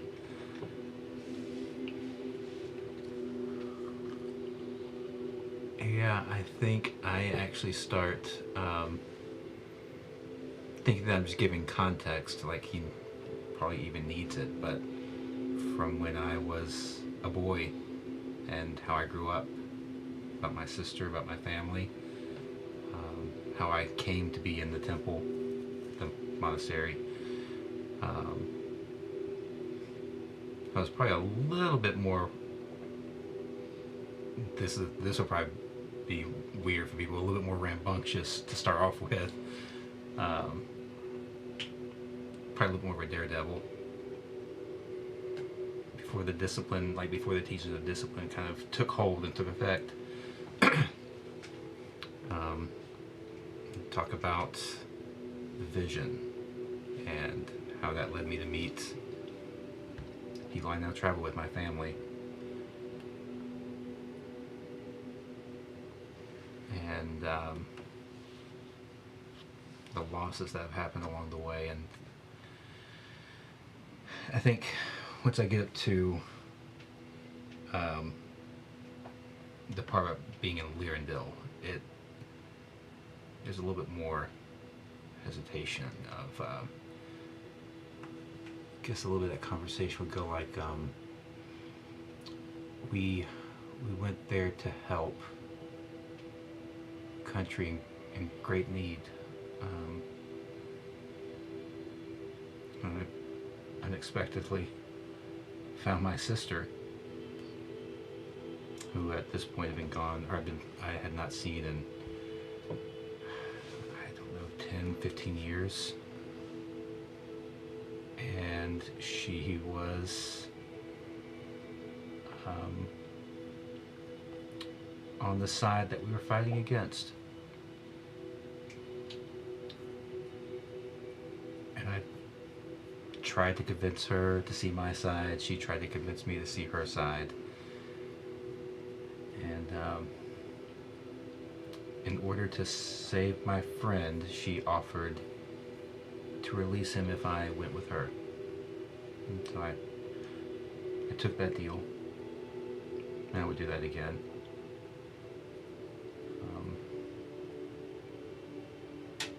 And then there's like a long silence. And it was during that time that I was taken from her by someone and turned into a weapon. I don't remember much about my time. It's kind of like a bad dream that you only remember maybe bits and pieces of, maybe more of a feeling than actual memory.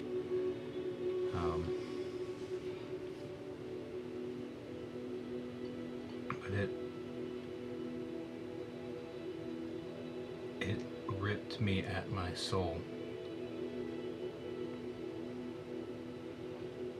And it took Alanya and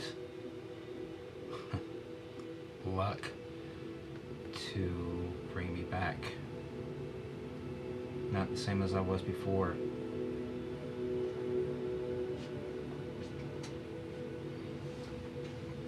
Broken and damaged and scarred. Forgetting a lot of the teachings that I learned, your teachings, and just feeling so much anger and rage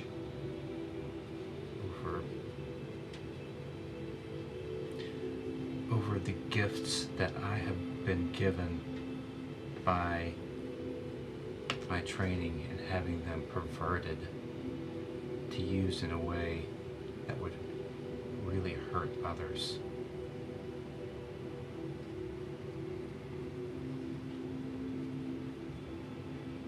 And it's this weird place of, I know it's not my fault, but I still know there's a part of me that I don't know if I hate or just don't want to acknowledge.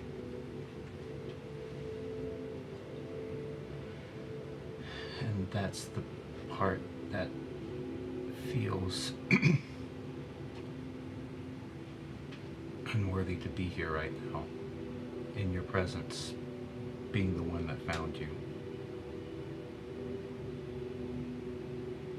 And I just kind of leave that space there.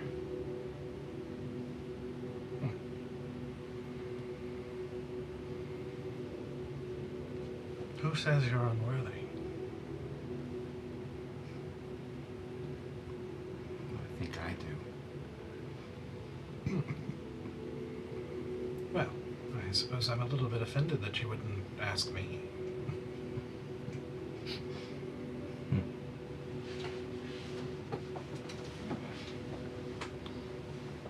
What do you say? Oh, I have no problem with it.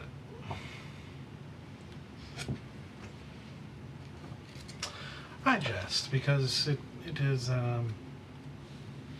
the way you think of it actually is more important.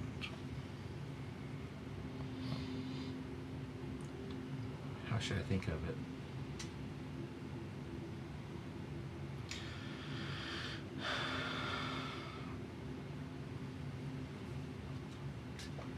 You have had a great and terrible wrong done to you.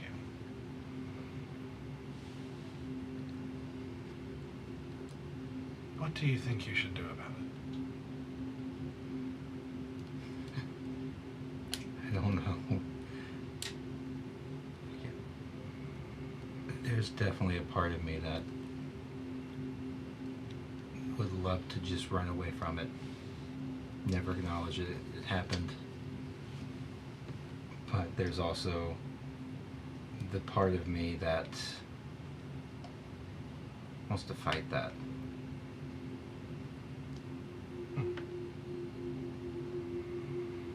It's some days the fighter wins and some days the runner wins. I'm a pretty good runner too.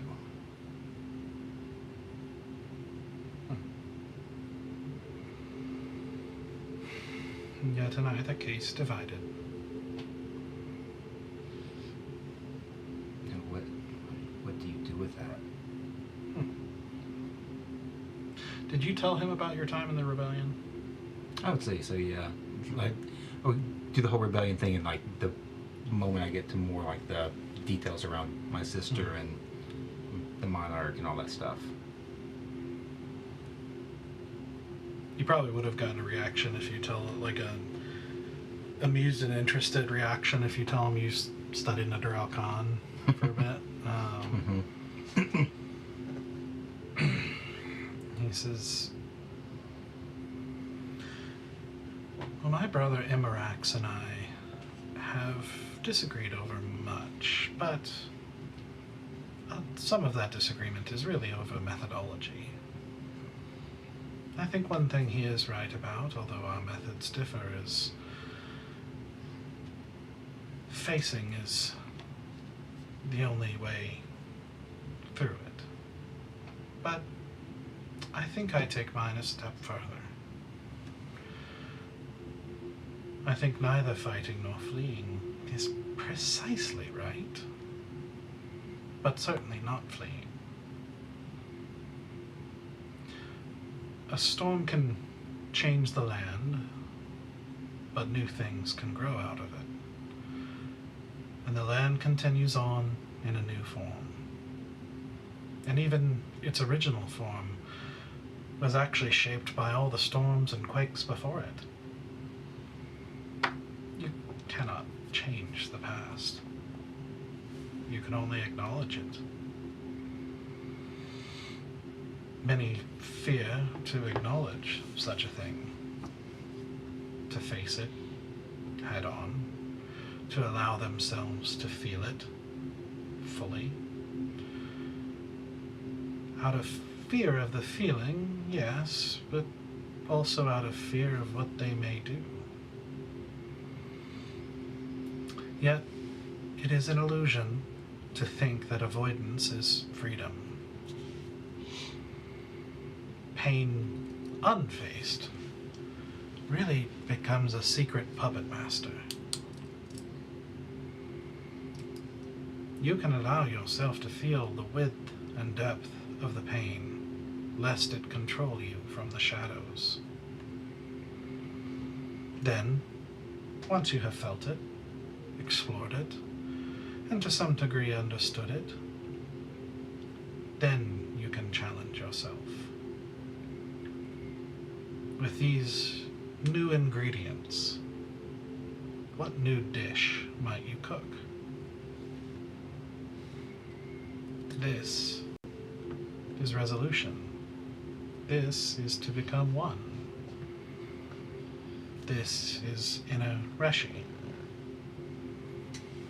Only through such things can one achieve a peace that is as solid as the base of a mountain, even in the midst of a storm. You have chosen your name. Now, choose who you will become.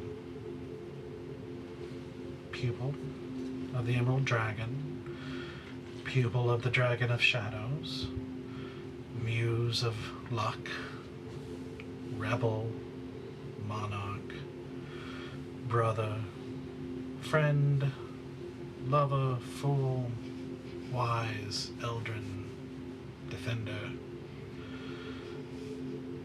One who makes pain a tool, who makes his anger a controlled force, who makes his love a purpose. Use every tool at your disposal, even the ones given to you by your enemies, and change your world. If you can learn to use even your pain, then you're truly invincible.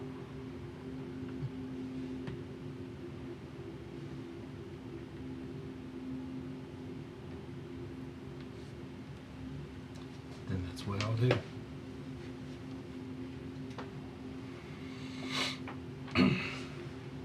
Well, don't just do it because I said it.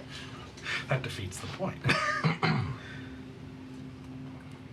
I am not looking for disciples. Not in the same way the gods use theirs. I'm merely conveying what little wisdom I can. You have to choose for yourself. You have to know these things yourself. It is the only way. I would never...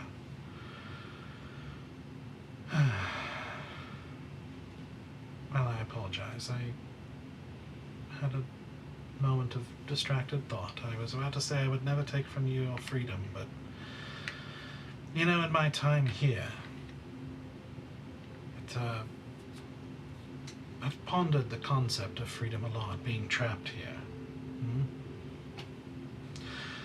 Yet, surprisingly, I've come to think maybe, perhaps, true freedom is not always such a good thing.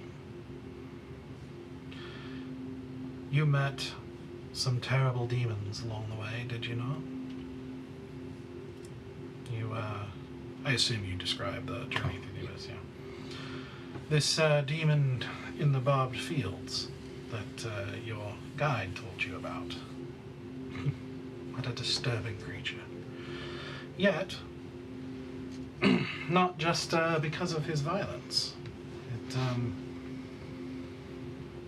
Most mortals have a foundation. Parents, communities, teachers, masters, kings, and gods. All things that shape us. The slab of stone upon our house, that upon which our house is built. But he is a creature whose foundation is solely himself. You might call him evil, but you cannot call him immoral in the precise sense. He has morals, a belief of what's right and wrong, yet it is all based on his own thoughts. feelings, his own feelings and judgment. He has shirked all external morals, all beliefs, all laws and rules, all teachings, all arguments. He is his own God. And there is no one more free in the universe than a demon.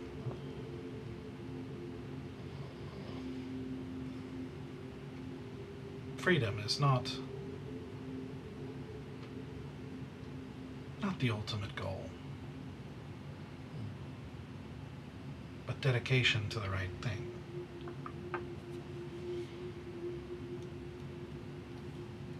You're not willing to tell me what the right thing is, are you?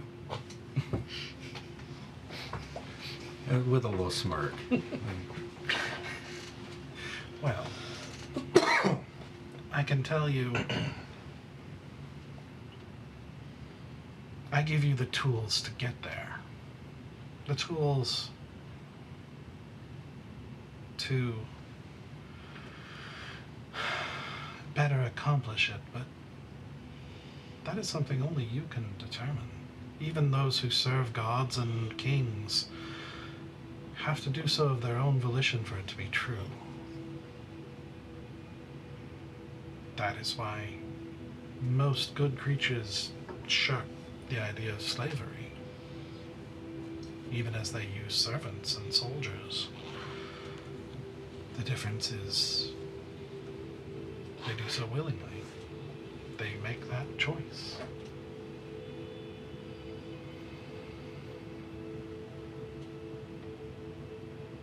So it's just to choose to try and do the right thing. It is choice and dedication, I think is the word I used. Simply choosing to do the right thing might be admirable in a sense, but if you aren't truly willing to do what it takes to do it, then, well, I hate to say it, but it's not much good to the universe. Do you remember what Reshi is? Do I? It's your character. Was it would it be something we learned? I'm trying to remember this. We're going back a little bit.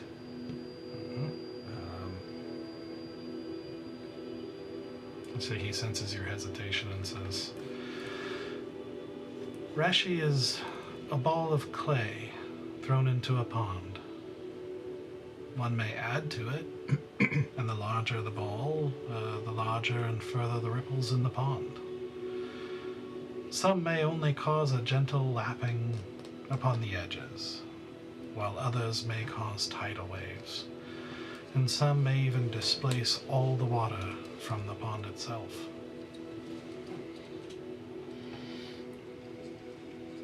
Reshi is your influence on the world.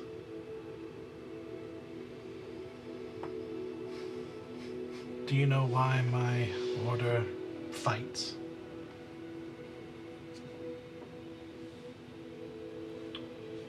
It's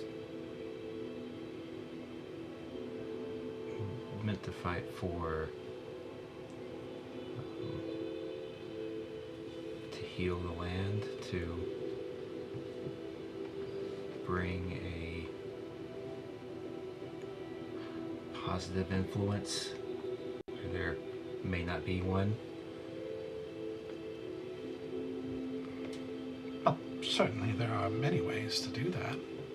There are true servants of Malthun who choose to use money and wealth for such ends. There are those who serve through political influence and magic. Why do we fight? I don't know.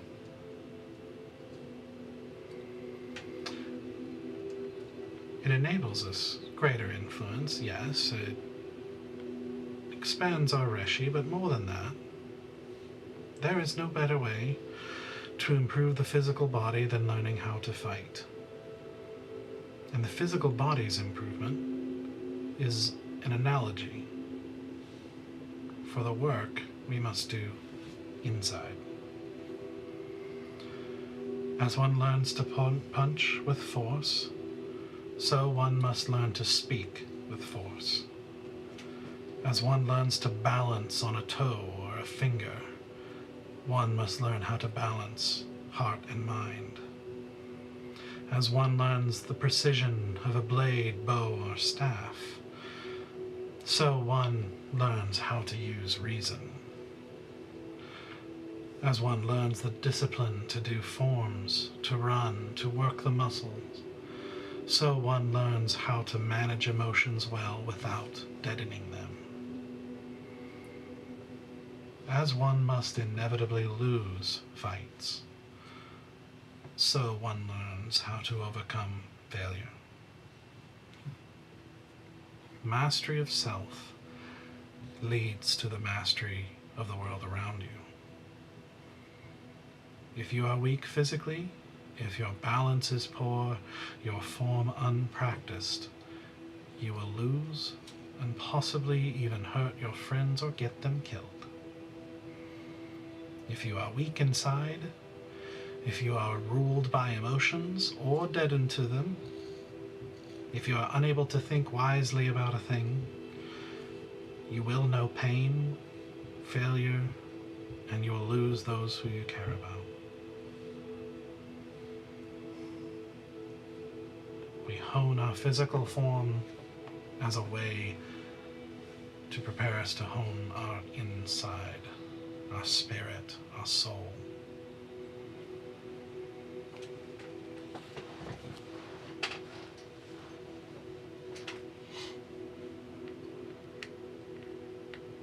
Okay.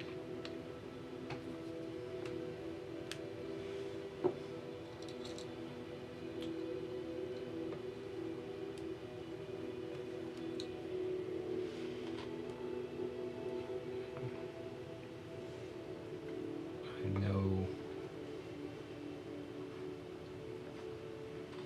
I've not been balanced recently.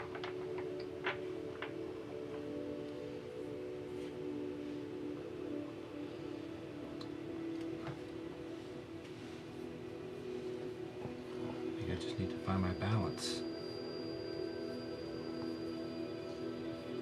I've either let my emotions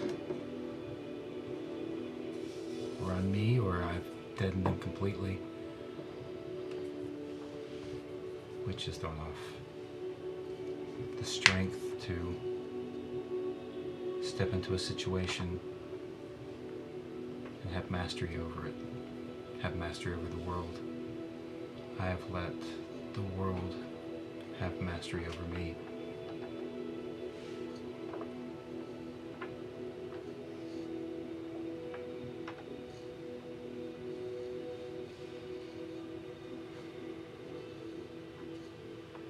That is the illusion. The world cannot truly master you. Only you have control over what happens inside you. In truth, that is the only way to achieve peace. When you have mastery of yourself, circumstances become far secondary.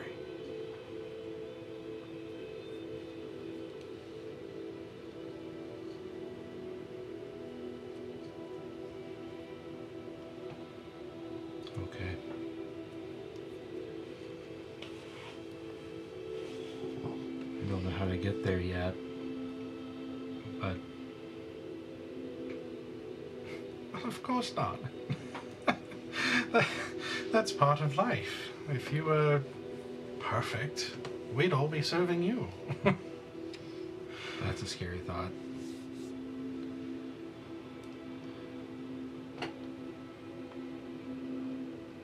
Thank you. I have been alive for a very, very long time, and still I learn from everything I encounter. It will never end. Mastery of self is learning how to intake that journey and internalize it into yourself. Take its lessons, take its wisdom. Observe it. Feel it when necessary. And let it be separate from your actions.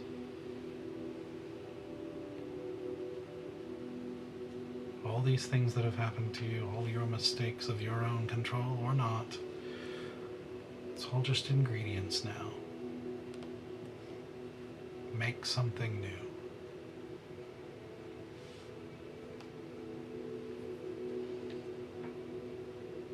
I will. Oh, well, that was easy. Yeah, I have a feeling saying it's much easier than doing it. Oh, well, yes. I'm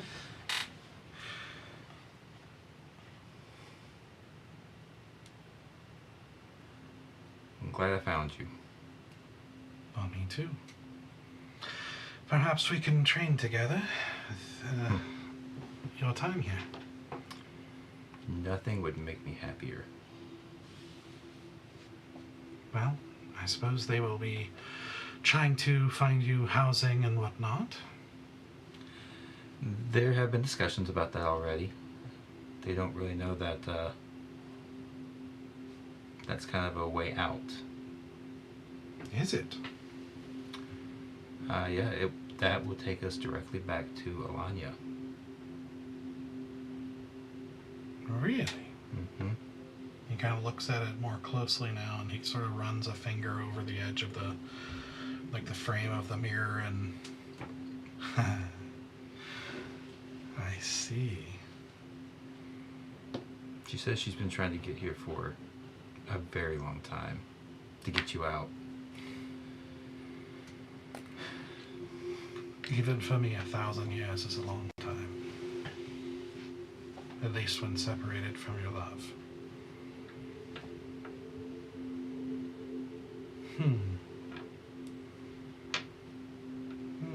Now that I look at it closer, if I'm not mistaken, this will stay open for a time.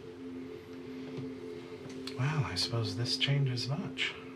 Yeah, we came to get the children out as well. Don't know how long it'll stay open, but I don't know how many people or beings are here. He kind of looks over the scenery again and kind of strokes his beard, and he just says, I wonder how much will go, how many of them will go.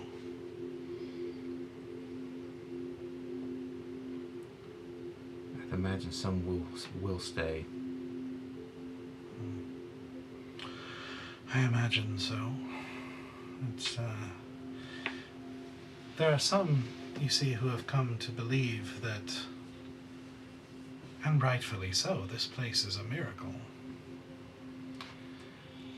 For this to be a part of the Abyss and to be what it is, yes. And it has grown. Perhaps even more a miracle. Be ashamed to lose that. Perhaps so. But it is not up to only me. I suppose we will have to call together the Council of 8 and discuss it. And I imagine soon. For if what you've described to me is true, then I suppose we don't have much time left. Yeah, we're all part of some grand, elaborate story. Aren't we all? But I think I know what my part might be, at least as it relates to you. Any spoilers? Yes, it was... You see, right before I came here, right before all this happened, I had been tracking a certain wizard who stole something very important. And, well, I know where he went, but I did not have the chance to get him because there was the call to Find the children. protect these children. Mm-hmm. So, I imagine if you want to accomplish what you hope to accomplish, you're going to have to take up the hunt for Ditherion and reacquire the Voidblade. That is part of the plan. Yes. Oh, well, that lines up nicely. What a coincidence. You might say luck. Indeed. Another amusing paradox. As I've found out, a monk of discipline and structure, finding the goddess of luck.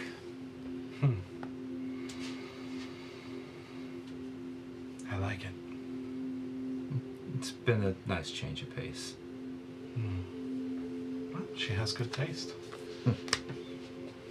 Peculiar taste, but good. Most of the gods have a peculiar taste. Well, they are not like us. What's it? See my half-orc friend back there. Chaldron. He has always been had a soft spot for outcasts and otherwise unaccepted. Yeah. Truly, he has a soft spot for all life, but I guess that goes with the territory of his domain. No. I'm glad he found them. Well, shall we? We shall. And let's take a break. Okay. Oh man, 5 years of waiting for that conversation. 5 years. That has been a build up. Oh man, I feel emotionally exhausted. Right.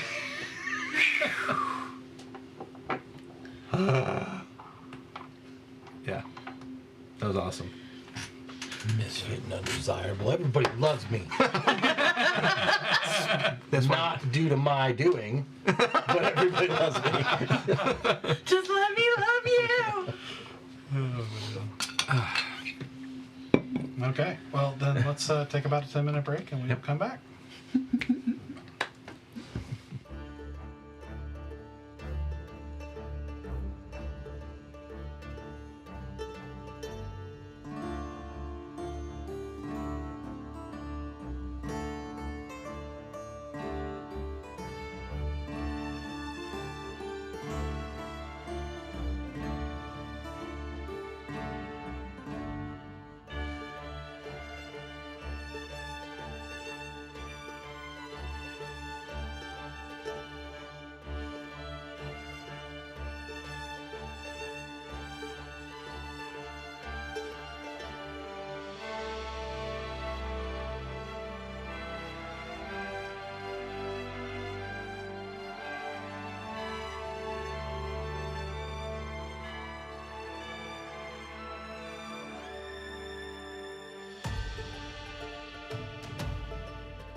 All right, welcome back. Hope you had a good break, because we're getting back in. So,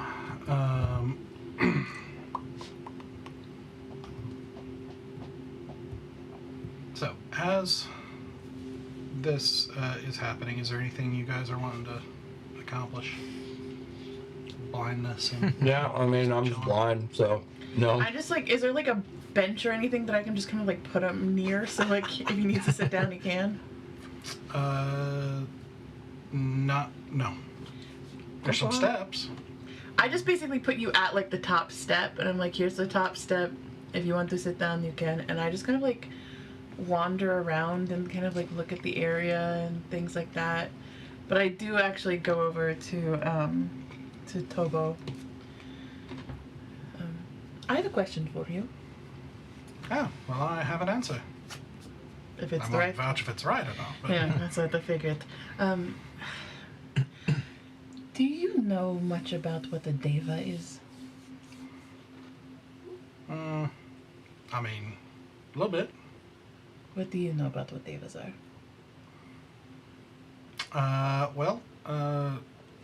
He kind of looks off to the side. He's like, well, that's one. And you can see one kind of flying through the air like a woman on, with wings, who's actually flying towards you. Oh god! Um, I just kind of wave at her. 'Cause I'm not sure what to do.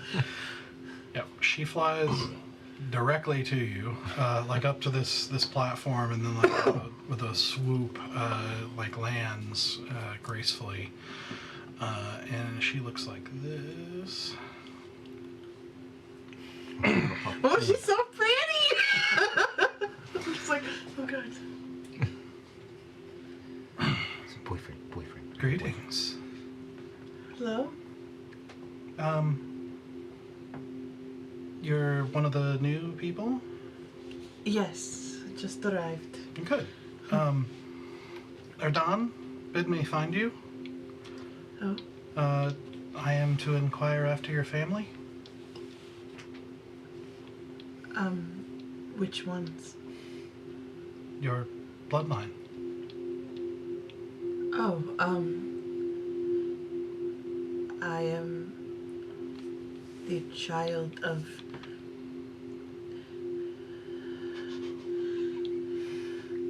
the highest ranking devil in hell. And Asmodeus? that's the one. Is it Merithia or Merithia? Marithia. And Merithia. Am I close enough to hear any of this? I'm just sitting on my stick. Okay. Yeah, it's okay. not far. Okay. Your senses are extra, like Yeah. And what I am to believe is a deva. Tell me more. And I just tell her what I saw in the mirror. And she hears your story, and is it's not long in her story that you just start to see like tears, like silvery tears, start to pour, and a lot earlier than you'd expect in the story. I just like hand her a piece of cloth to wipe her tears because I don't know what to do. She doesn't even seem to see you, and so you did not know her? I never knew her, never met her. I didn't even get the name.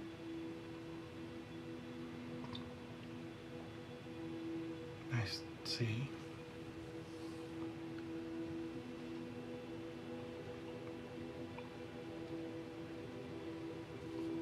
Erdan would have...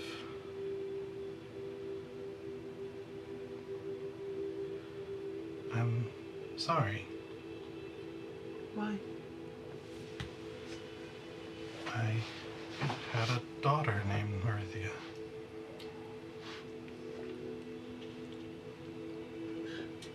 you my grandmother? I think Ardon thinks so.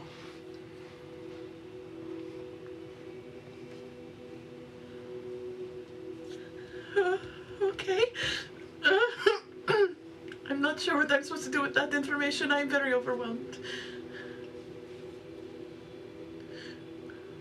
Yes.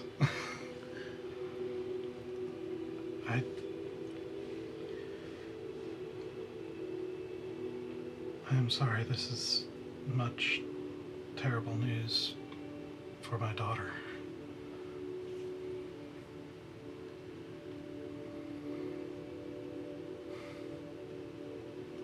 I'm sorry. And she steps forward and hugs you. Sarah just kind of like curls in, like for the warmth of a hug. It's like it's like hugging warmth itself. Like her skin is impossibly soft, and she looks young. She doesn't look, old. But you kind of would expect that as of a creature like this. And I'm so sorry, my child. You distracted me with the story. I would much rather have this been a joyful meeting. I am very, very joyous to meet you. I'm very overwhelmed to meet you. I've never had biological family before.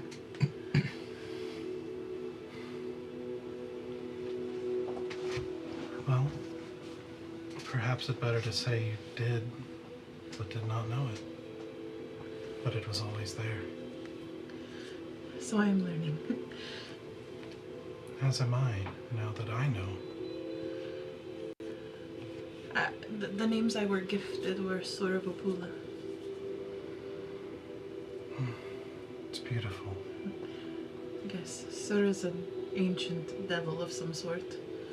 A little bit of a sly one from what I understand. And Vopulas are a flower from my home country. Similar in shade to this. And she takes your hand and kind of looks at it and you see her kind of looking over you, not in a disturbing way, but it's like she's taking you in. It's beautiful. Thank you. It apparently is a gift from my father, but I see it more as a fuck you to his lineage to be so beautiful. Well, I suppose that's a worthy thing to say to him. Hopefully I have the honor one day of saying it to his face. Pray you never meet that day. Someone should. And perhaps someone shall. It need not be you.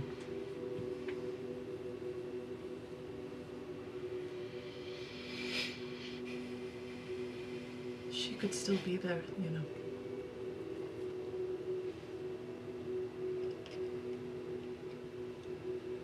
I know.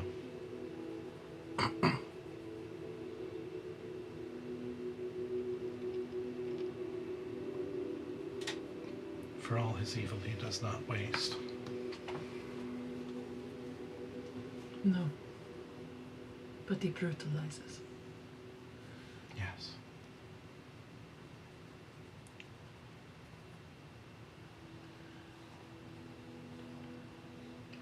I feel so conflicted. About? You, her, him, me. I'm so happy to finally meet somebody of my kin, but I don't know what it means now. What do you mean?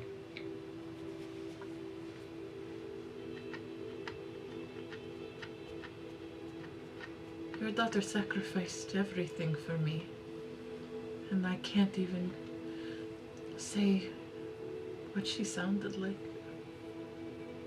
I can't even say that she held my hand when I learned how to walk. I cannot say that she laughed at me when I said my first words. I cannot say that I screamed at her as a teenager because I wanted my way and she was being too demanding of me. I can't say anything like that.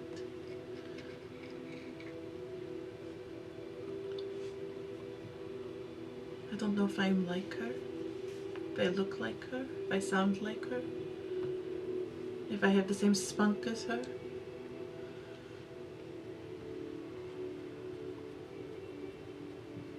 I don't know how much is her, how much is him, and how much is me.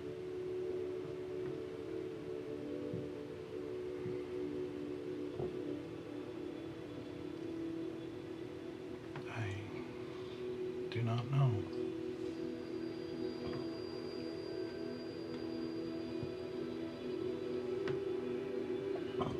I've never been the grandchild before. I'm not sure how I'm supposed to speak to you. What do I call you? I'm Zatanna. Zatanna. Do I call you Zatanna? Do I call you grandmother? Do I call you Whatever you like. Granny Zata? I don't... Whatever you like. I am not so formal. Especially now.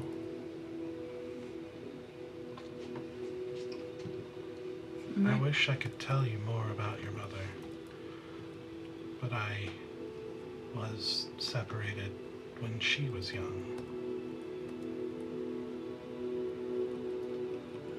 I don't know how she ended up with that man, with that family.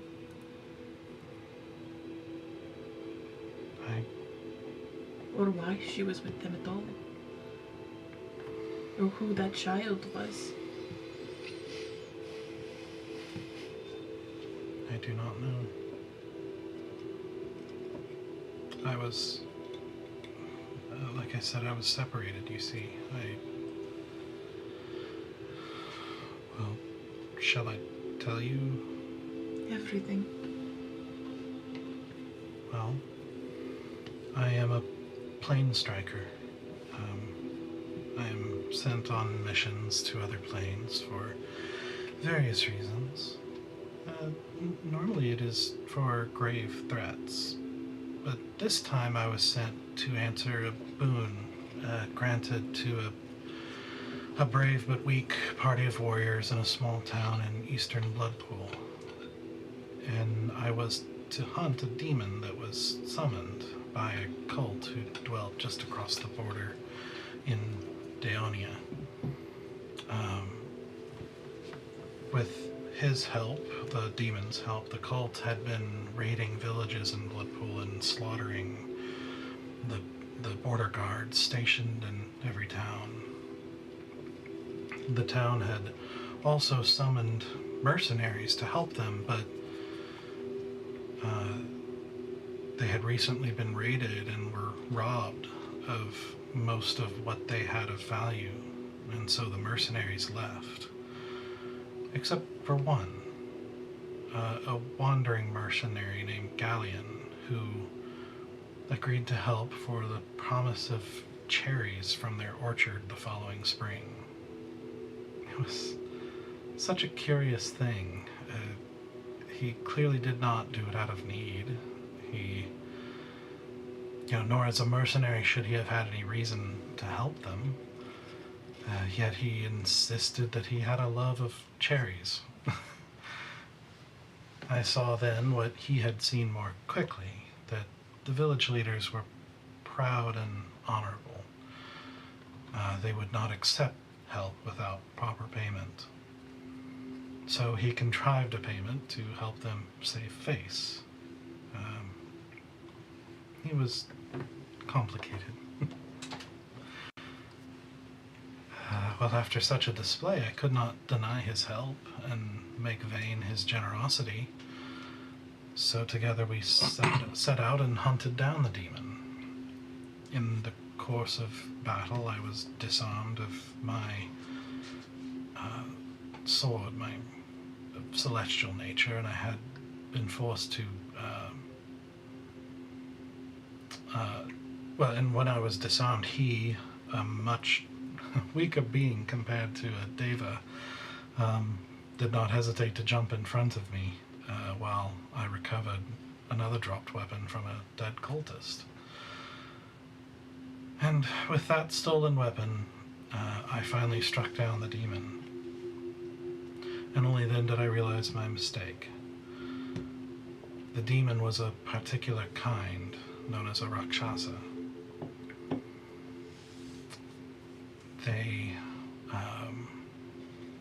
They're a demon of vengeance. They will reincarnate and stop at nothing to do away with whoever killed them.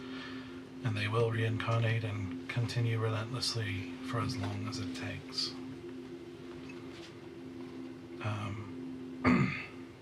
Knowing this and realizing this, I felt a moment of shame, because if I had not been disarmed, my weapon would have killed it truly, but using the stolen weapon, it was not enough.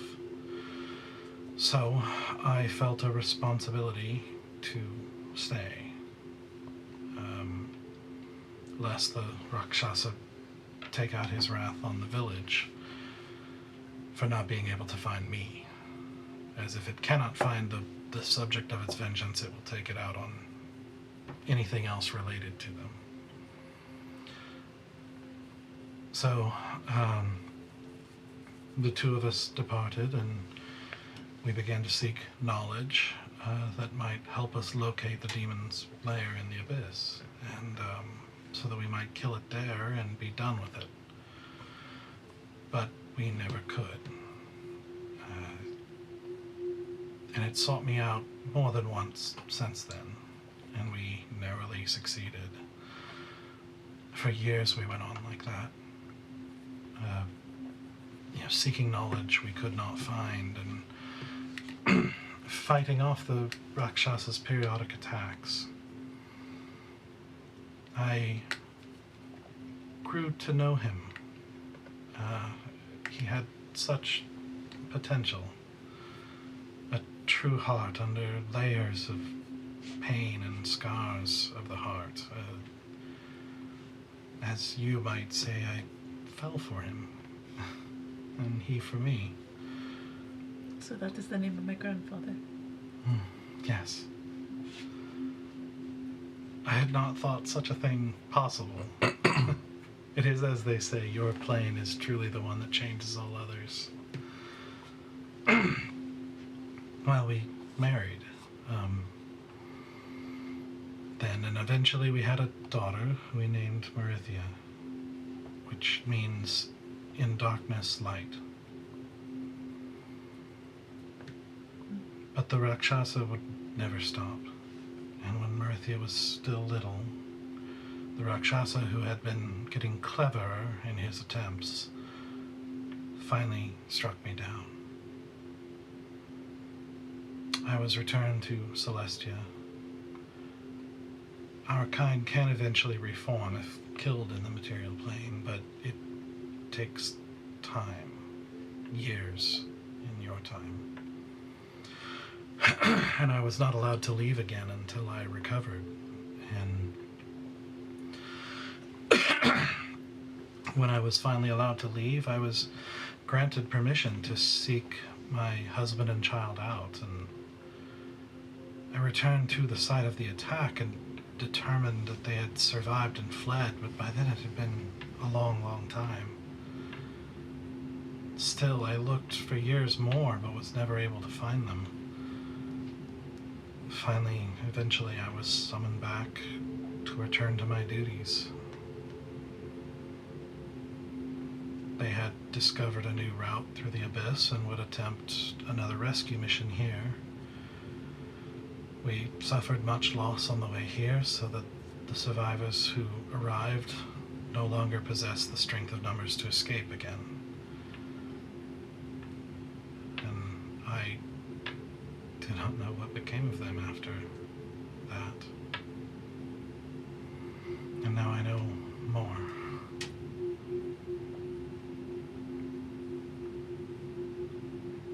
I don't recall the name of Galleon.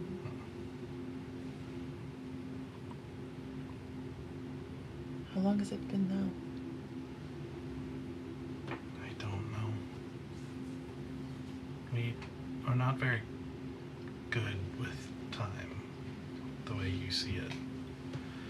Nor is there anyone here of Ethereum to help with such questions.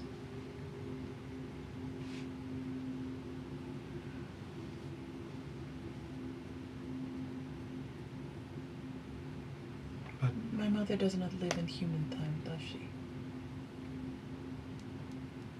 no, Do I? I do not know. Part of you is human.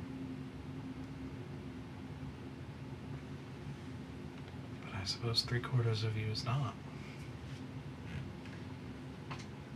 I would at least imagine you would live much longer than others around you.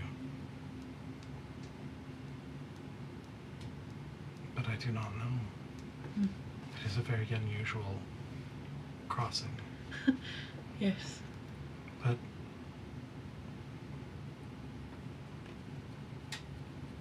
my dear, you recently discovered this news yourself.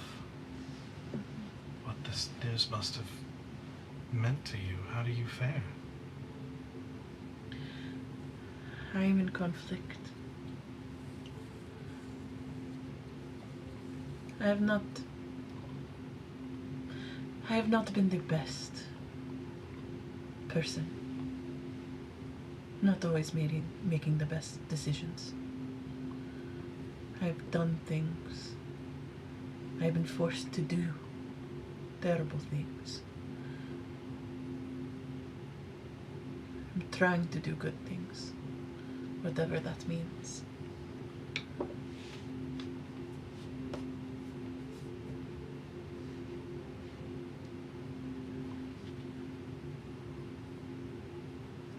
And I was given some information from a devil that unnerves me of what I could be.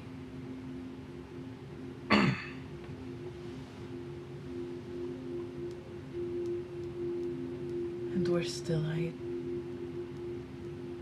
do not feel a clarity of answer.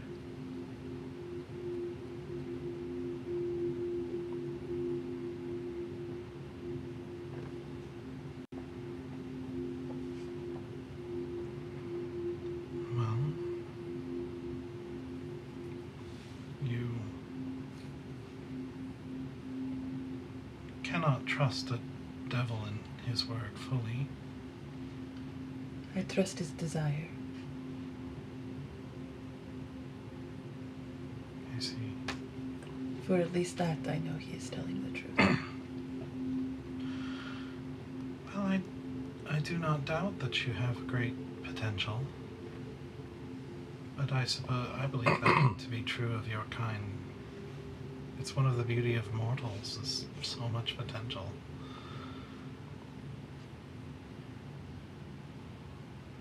And that potential can be used the wrong way. But it is necessary that it be so.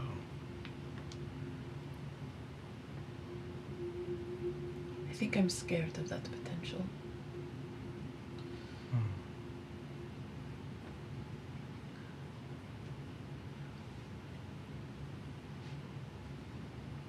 Why?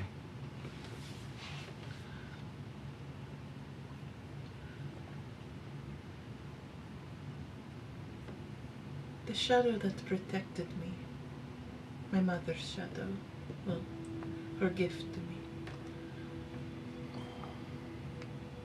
sheltered me from the eyes of those who wanted me as a devil. They could not truly see me. But it also meant that I did not see that part of myself either. That shadow protected me from my own self too. But it was in there the whole time, and before I even knew what I was tapping into, I was tapping into it.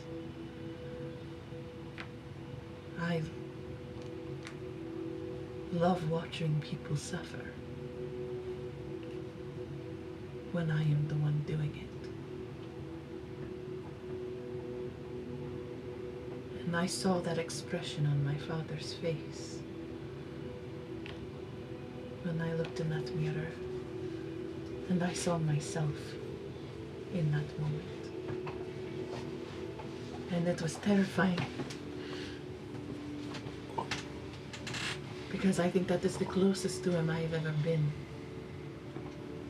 I know that feeling, and it is so addictive. It feels so good. And what is worse is, even right now, standing in front of you, I don't think it is a wholly wrong feeling to have. To inflict pain on those who inflict pain. To torture the evil and the vile and the despicable on this earth. And that is a fucked up feeling to have, you know? I'm sorry, I shouldn't curse in front of my grandmother. But it is. And I don't feel bad for having it, but I feel gross for having it. Because I know where it stems. It is my father's face that stares at me. But my mother is in here too, and she is so hard to find. I know what it feels like, but I don't know what it feels like. If that makes any sense. His feeling is so easy to find and name, but hers, I don't have words for hers.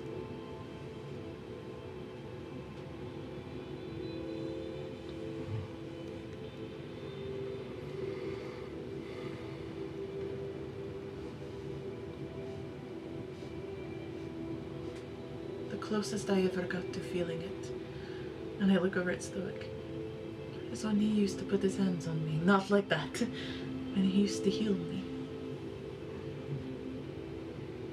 And it felt...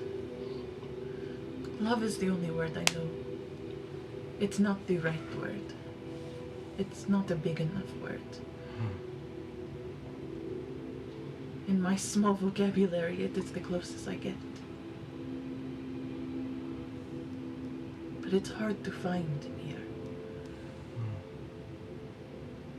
And how am I supposed to harness it?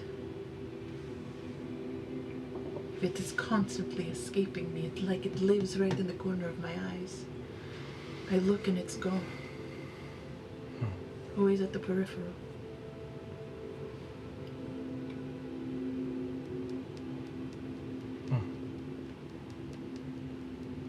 I felt it when you hugged me.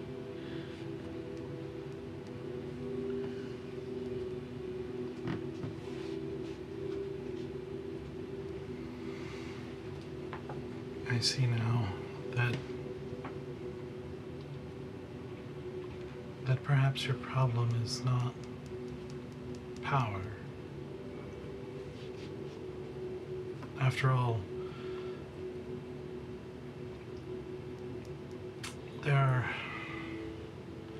there are many in dire and terrible situations that yet still find peace. How can that be? They must find peace that is not dependent on their circumstances. Your problem is not power, it is identity. You fear your identity, yet you tie it to the wrong things.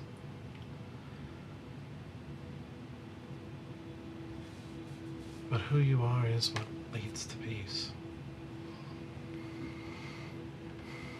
Do you know why evil is allowed to persist?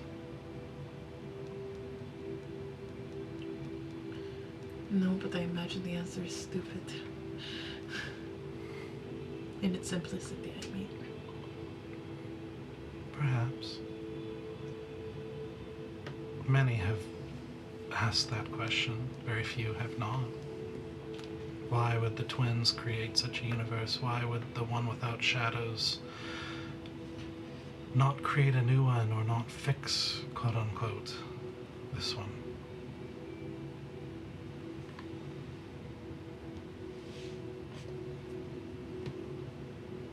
But it is simple. It is because of the presence of choice.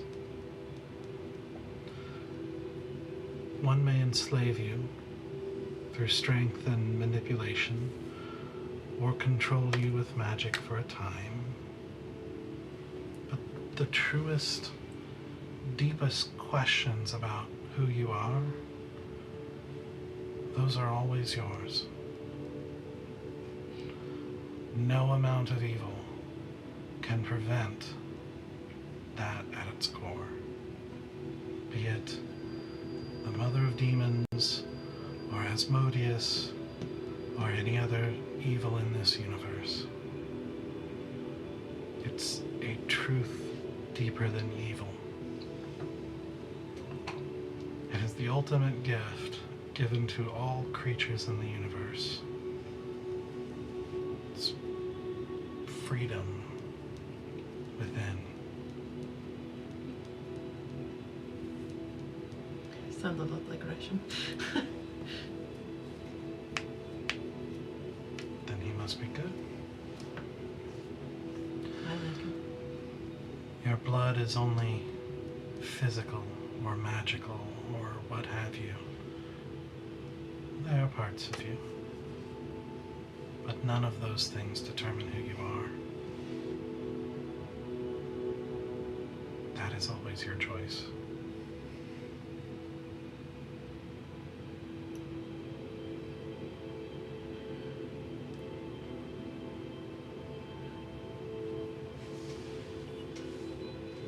I have recently learned that I am many things. I am your granddaughter. I am my mother's daughter. I am my father's daughter. I am someone's possible lover. We are still working on that. I used to be another one's lover and best friend. I have been someone's savior and someone's enemy. I'm someone's foil. I'm someone's sister. I used to be someone's puppet. I have always defined myself, what my relationship was. My identity was always rolled in what do I do? How do I serve? What is my role?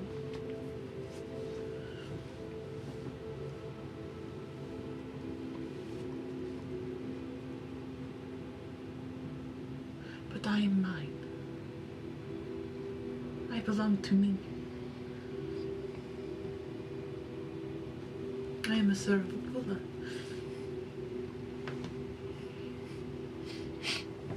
She is my greatest love, and I am hers. And I feel very weird about that. This has been such a... There's so much happening. She takes and hugs you again. I just like death grip hug her back.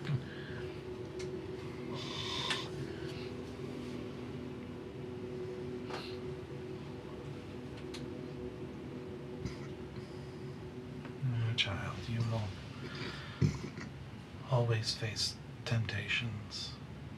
It will not be the last time you have these doubts or have these questions. But keep making those choices.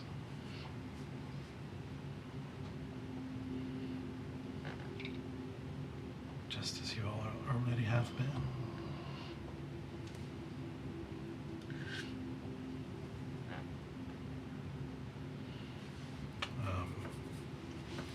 At this point, you see Valen and Hira walk up, and you just see Asura hugging an angel. Where I am from, a woman of your stature in the household is called Grenya. It means grandmother, but it means the grandmother. The one who sits and watches and protects and knows. And I call you Grenya. I would love that. This is my Grania. She's my Grania. And you see Stoic wave in your general direction.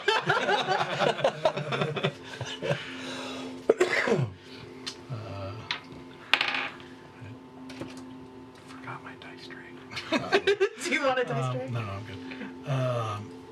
At this, I would say a little bit before that, your vision starts coming back. So. Okay. You see the hottest Also- grandma that ever existed. Yeah, you also come to seeing her clinging to an angel and him walking up with an old man. Kung Fu guy. And, and I'm up on top of a mountain, and the last I remember, I was down at the bottom because I didn't feel myself move. Yeah, I didn't feel you said move at all. So I did say we were flying at one point, but I yeah. don't believe you. Like, I don't feel it. Why would I believe you? So I'm just like taking it all in. Then I'll get up and come over and be like, "Did you just meet your grandma?" This is my Grania. It's amazing. She's actually not that tall. Okay. I'm like, She's tall for a human woman. You know, she's probably 6.5, 7 feet, but like. That's tall to me because I'm 5'6". Yeah, she's tall, but not like huge like the other ones you've been seeing. I see where you get your looks. Thank you. My Grania is really hot. She's very pretty. Oh, you are all beautiful in your own way. I'm the prettiest, but yeah. That's true. So, how'd it go? It went well. Yeah. He is going to convene the Council of Eight and basically talk about who wants to go. Do we have any idea how long this gate is going to hold for? It'll be probably long enough to get more than one person through. I hope so. Then Hira speaks, and he says, "If I'm not mistaken, I believe it will hold open for about a day of your time." Plenty of time. Yeah. Good. Where are the children? Oh, they were all over the place. Yes? Yeah, you definitely did see children here. The children. I thought. Yeah, I think that's what you're seeing. Yeah. Oh. I'm guessing some of them aren't children anymore. I mean, probably a safe assumption. Some of them will 1,000 still years. seem children to your eyes, and some of them not. It depends on Choice. their type and many factors. We do not. Their kind don't grow quite the same way as you. They grow. It's partially based on their nature and their own unique nature. Each one is unique, but also the way they learn. They grow physically as their soul grows. For creatures such as these, their physical and spiritual bodies are one. Did you fill Hera in on the other important mission that we're on? He knows Wow. everything. Okay. Mhm. So, yeah. If there's anyone else here that you think could help, put the planes in balance, really appreciate if they could come back with us.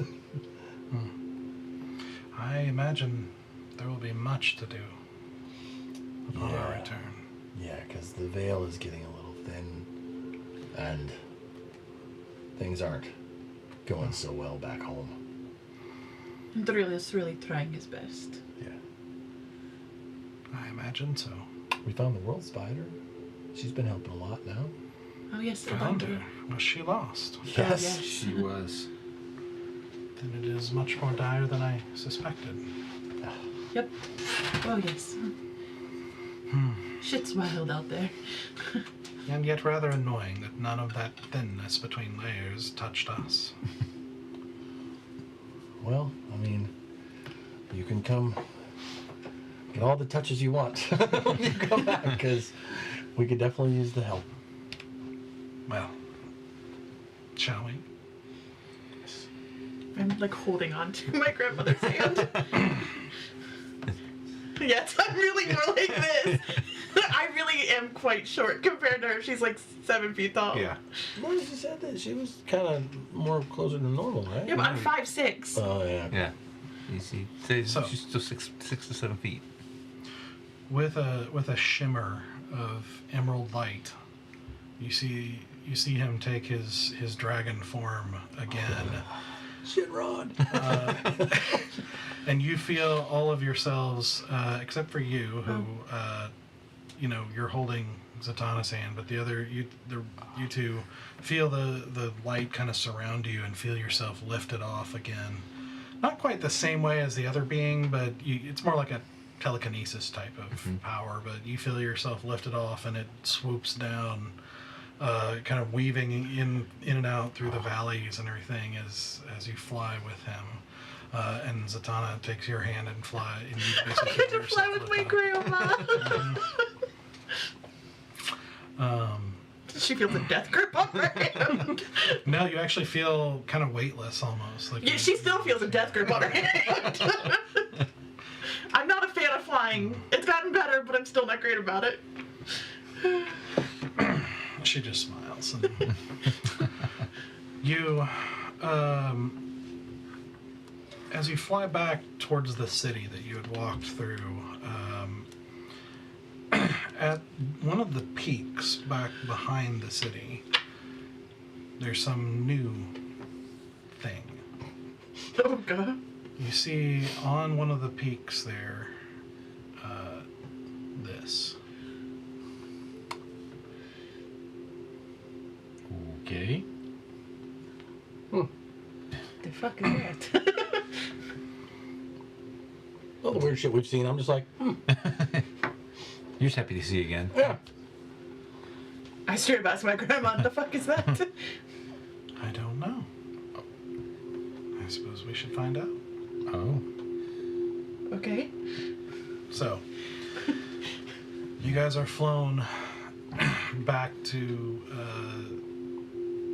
the city, and there's another green shimmer as Hera takes his human form again, and you guys land on the ground, and the two of you land. And Hera just kind of in one graceful, shimmer, he just walks straight into the tavern. Yep. Because he's awesome. Yep. Badass people doing badass shit. The tavern now is in a different atmosphere. There's not really much merriment anymore, and a new group of beings are kind of a larger group are around Volrune. And Hera just kind of walks up calmly and unfazed, and just says, "Redecorating, are we?" And he says, "Hera, good. The council's been summoned. We should go." Ah, that's convenient. I was about to do the same. Let's go. And so they begin walking, and the group the other group of beings just kind of stay behind, chatting to each other. Something has happened, and Is Rowan part of that group, or is she coming with us? she's not. Okay. You don't see her at the moment. Should we stay here or Go with you guys. Come. Okay. You're the messages. Oh shit, we are. This is, as they say, your party. Well, Well, we didn't bring the party favors, so Curious. Well, let's go. okay. Okay. So, he leads you as they, continue to chat in low voices.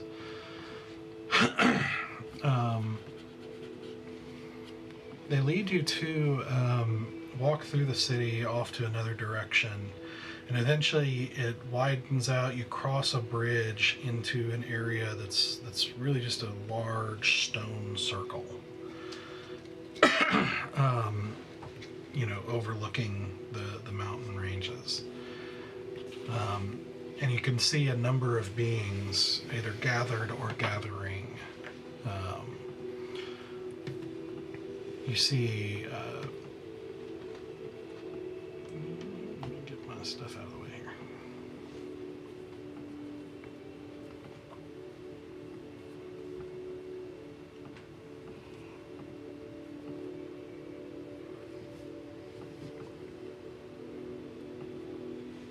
here. Okay, sorry.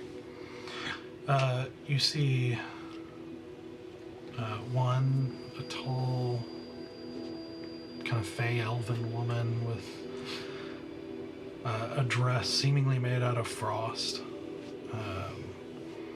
You see another who has just the slightest bit of wind in her dress as she walks with this kind of greenish, almost natural feel to, almost like the dress is part of her, like grown as a part of her.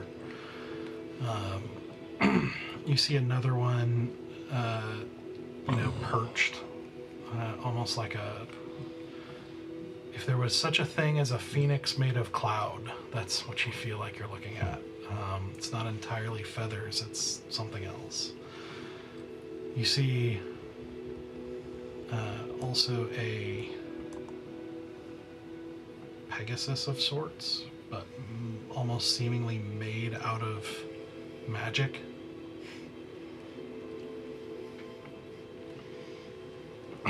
You see one that seems to have a place of honor along with the rest of them, as they're kind of evenly spaced in the circle.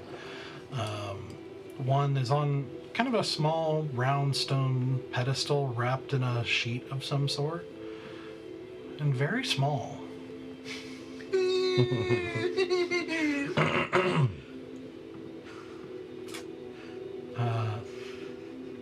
And it takes you a moment, but Hira takes up a place and it's explained to you on the way that there's a council of 8, and Volrune is not technically part of the council, but he's regarded as one of the leaders of Remnant. So it's almost like a king with a council of elders of some sort. Mm-hmm. You're not exactly sure how it works, but he seems to make a lot of decisions, but they make the big ones. But still, you only count 7.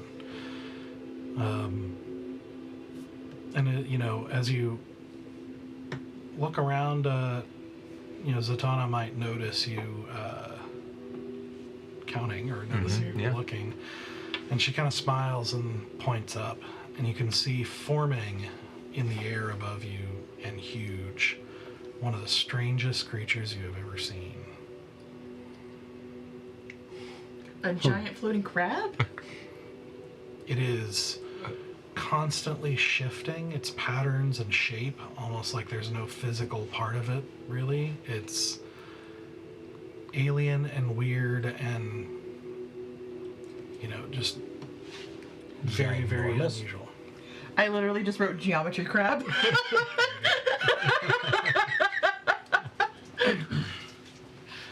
Geocrab. It's a Bethesda monster.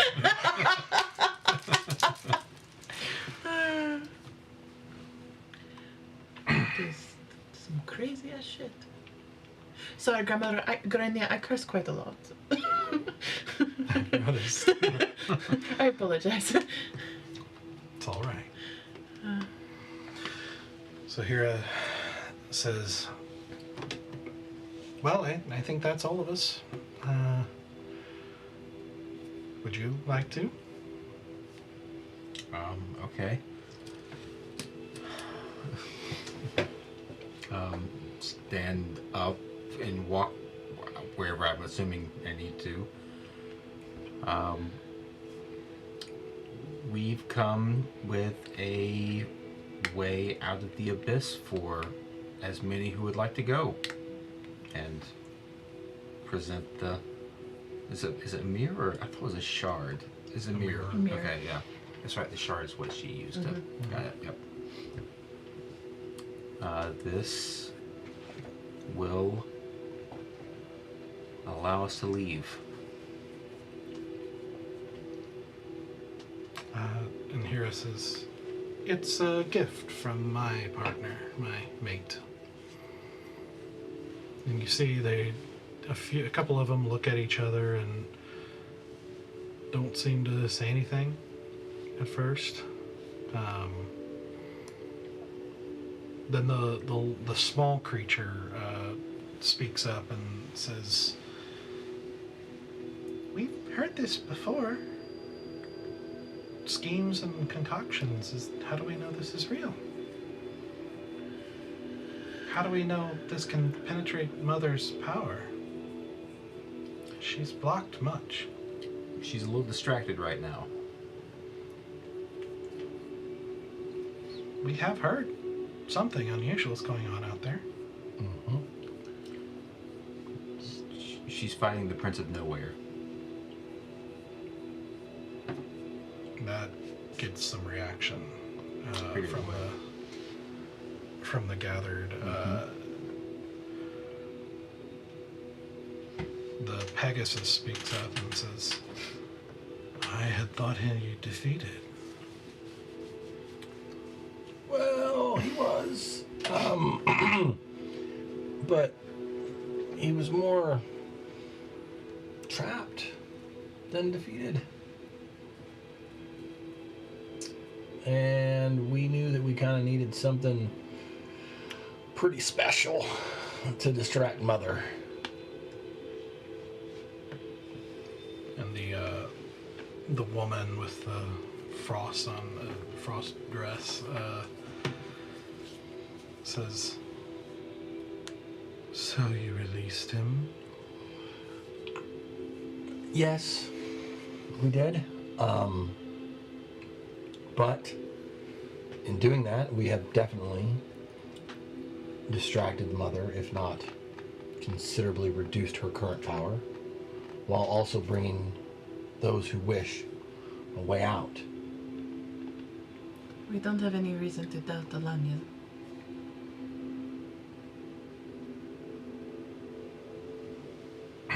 Are you saying Alanya bid you release the Prince of Nowhere? No. We had to make shit up as we went. And we made a decision. And it's probably the wrong one, and we've probably done irrevocable harm. But it should still work. And from what I've heard, nothing has worked so far. And so sometimes you have to get a little unorthodox. You, the Cloud Phoenix, for lack of a better word, of whatever it is, you doesn't speak physically, but you hear in your mind more of an impression of him saying, "They are but children," like in a disdainful way, like. Oh, about Like, us? yeah, like you have Okay. no idea what you did. No, we don't. We have no idea. And the Pegasus speaks again. Is like, "You released one of the most powerful demon, perhaps the most powerful demon prince to ever live." Yep. We Yeah, did we that. did. We did. And Hira steps forward and says, "Yes, it's not perfect. I will grant that.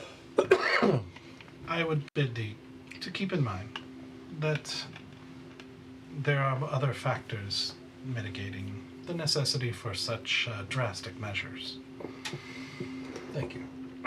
He then explains the state of the veil and explains what's been happening. When he explains the suspicion, well, first when he mentions Farian's involvement, there's outrage. Like, they're not happy. Like this, you get this from the I won't roleplay all of this council out, but you very quickly gain the impression of like a ruler of the Court of Fae should know better. They should not. This is a betrayal beyond imagining. Like they can't even fathom this. This is, just outrage. Somebody in charge of ruling a realm would do that. And then when he mentions the suspicion of Lucrin being behind him, then it's silent.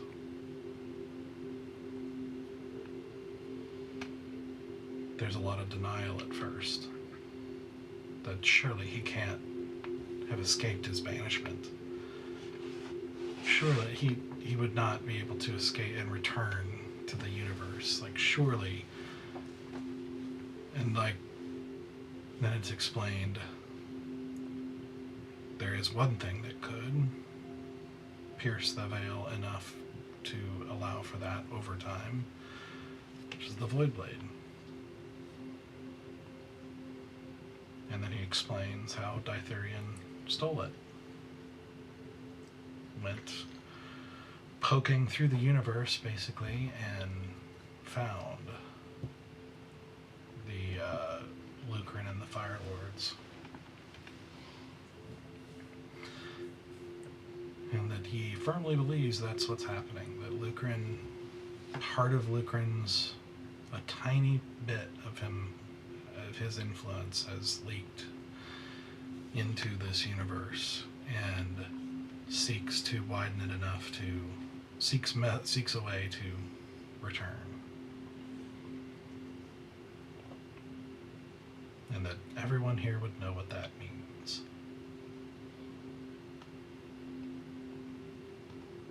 They don't mention the Prince of Nowhere again. Well.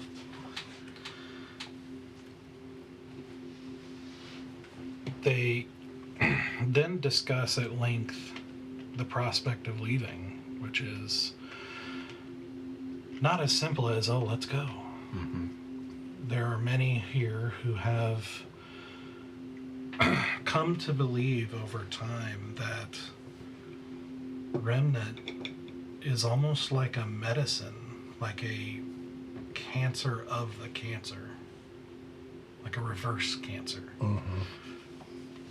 That expanding and healing the abyss. Yeah, that nothing else they have done or tried over many, many eons has been successful in containing or eliminating the abyss. And yet this has persisted and grown. And they think, who knows, maybe with enough time, it could be the answer. Maybe it could be the thing that ends it. Maybe it would take many, many, many eons to do so. But if they abandon this place, that's gone. They wouldn't be able to do something like this again, most likely. And the cost that it took to build this was so great and noble. The noble sacrifices made to make this place.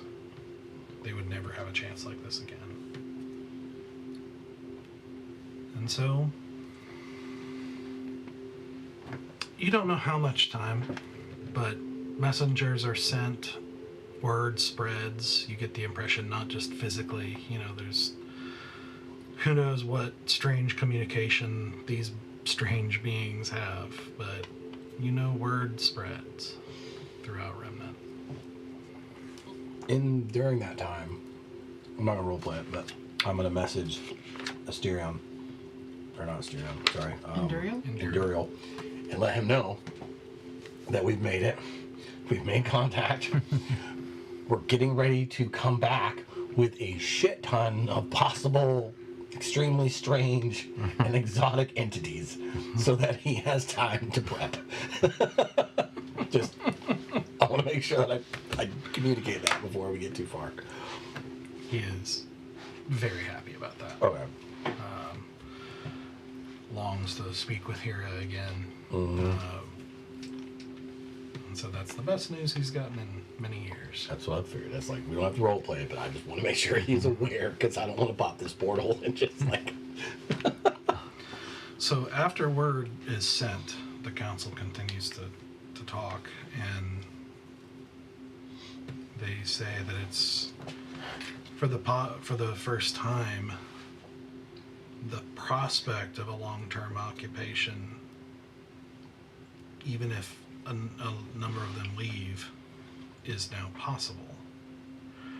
Because one of you carried with them here a seed of something called an umbral oak, which is what you see growing now above the city.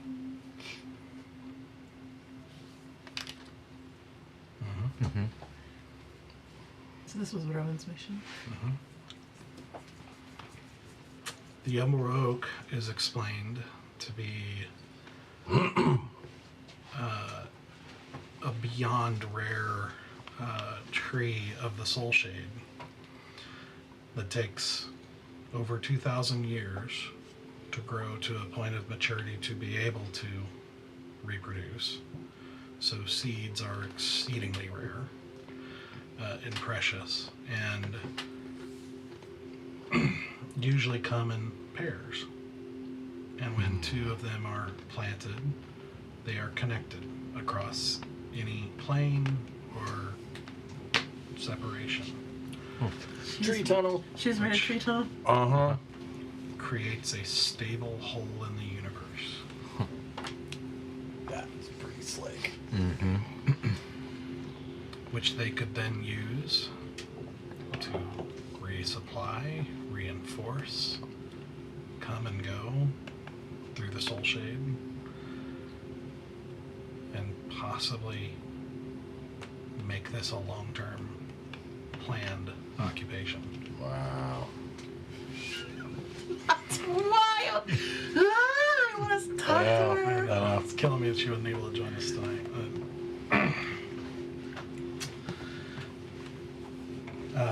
Which will take a little bit of time to fully finish its growth right now. It's been heavily accelerated by the beings here. Yeah. It won't take, it's a lot younger time to be able to function for that, so it'll be hours really. But it would take, so that should open up and be available before long. But for those who they believe the mass, it'd probably be better to go wherever Alanya has determined to be, to receive this, if this is part of her plan.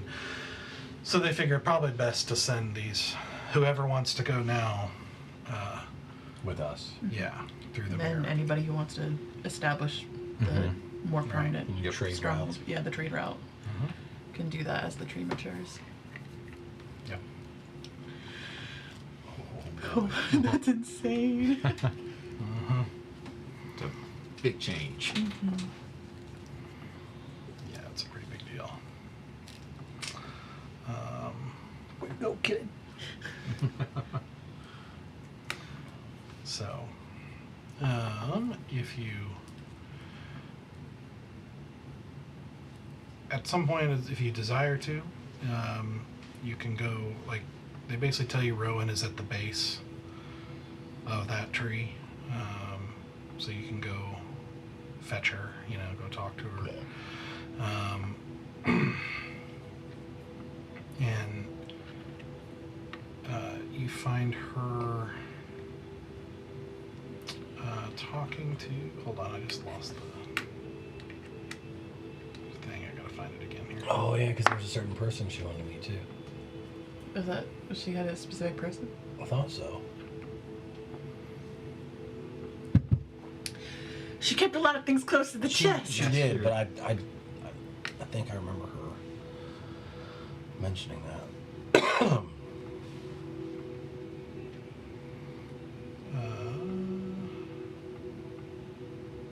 Okay, there we go. the riveting part where people wait for me to show. We're just taking a casual flight over. It Yeah. takes a few moments. Yeah, that's the. So you see her quietly talking to two other beings that are also at the base of this tree. One looks like this. What is with all these hot people Cool. with masks and wings? Cool. A goth angel. Cool. Listen, we love it. And the other one, that. I don't have a boyfriend. Anymore. The long distance thing wasn't working. Yeah, it wasn't Yeah. working out. Rarely see each other, you know. We've only been apart for less than a month. So you can we don't have to roleplay all that since she's not here. Yeah. But Yeah. I do give her a hug against her will, probably. You did so good. Oh my gosh, this is so amazing. I'm so proud of you. I will say, by the time the council lets you go, basically it's should be right around the time when it's ready. And so as they're clearly here to wait for it and make sure it grows the way it's supposed to.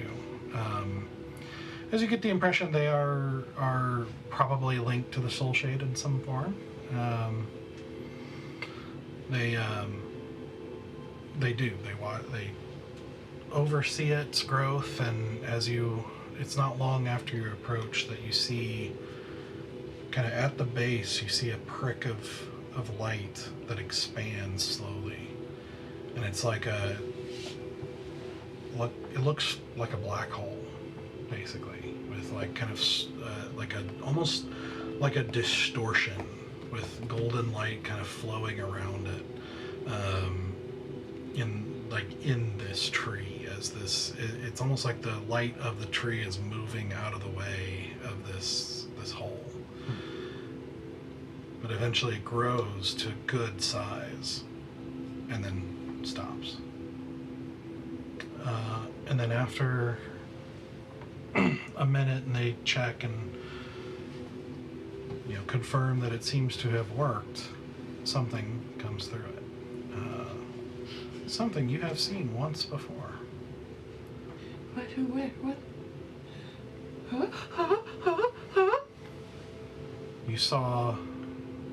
You first saw her at the Glade of Knowledge when you first entered the Phalite.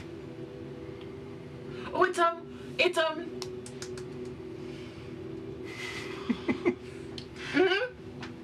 Huh. One of the other angels standing there says, "Greetings, Zenraya." It was the wolf that you saw that had come to the Glade of Knowledge for some things before, really out of the similar problems as you guys are facing. Yeah. long That's ago. when what's-his-face's girlfriend was helping out. Which you then discover is the one who sent Rowan on this mission Oh shit. that made the trade. Huh.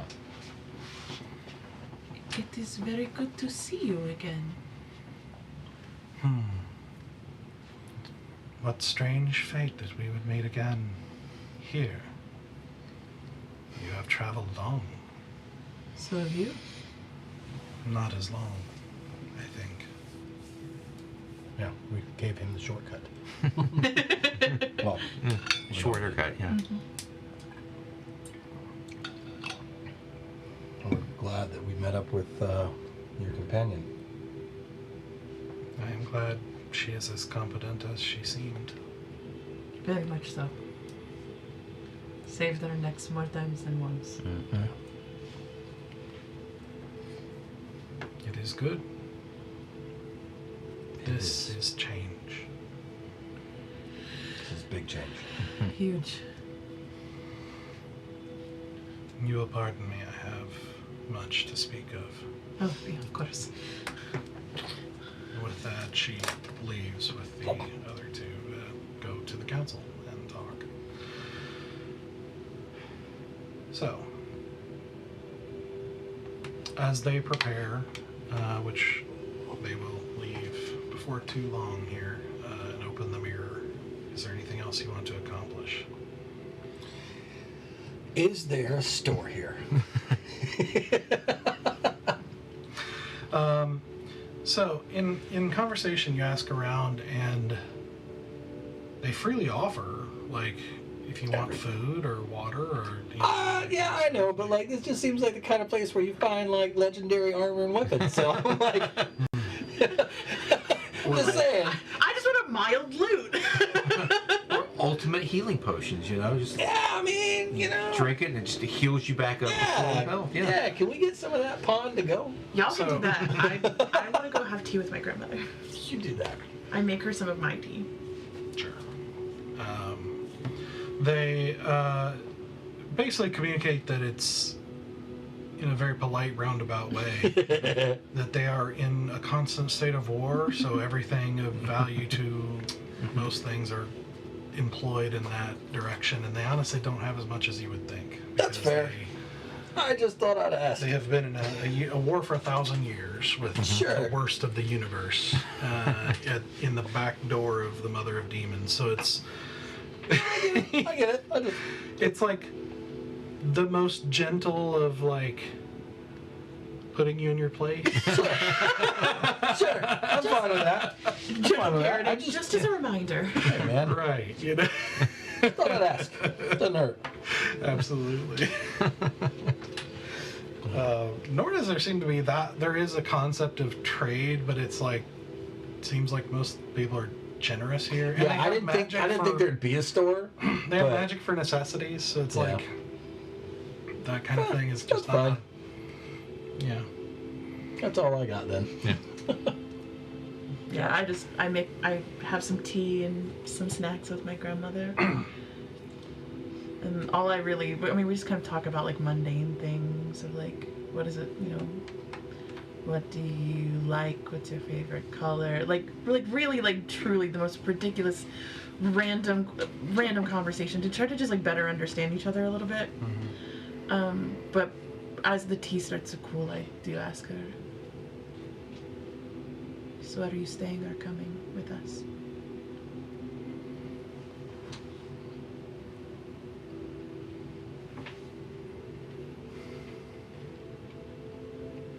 I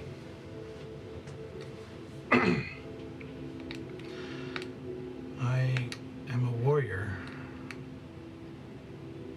And so I thought that if ever there was a choice like this, that I would stay. But it seems to me now I have a good reason to leave.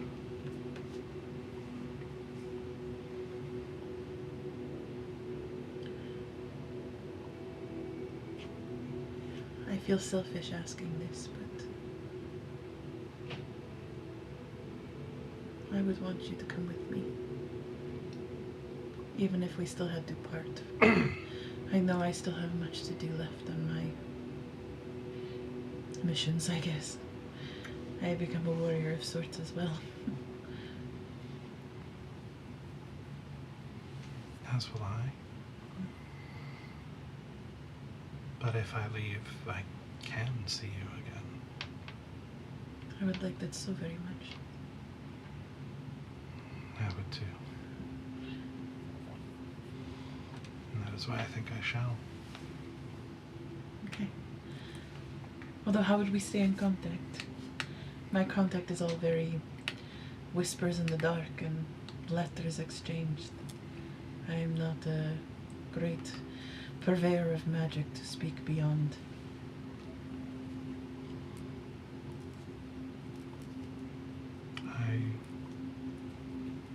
Where do you call home? Well, it's a difficult question, but currently I have a home in Alduin. It is in the region of Corundia. I have a house there. Well, we have a house there. We all live together. It's a weird sort of family. But it is also my anchor point of communication because I have a bit of an underground spy network starting to develop. Mhm. I'm going to name them. They are my eyes.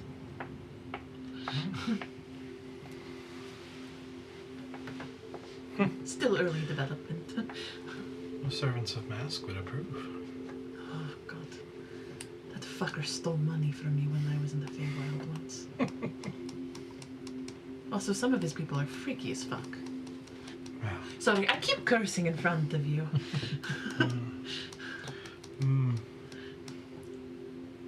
they are strange. They hold a strange place in the universe, but good if well employed. I'm starting to realize that. But if I know where to find you, I will. And perhaps I can find a way to communicate.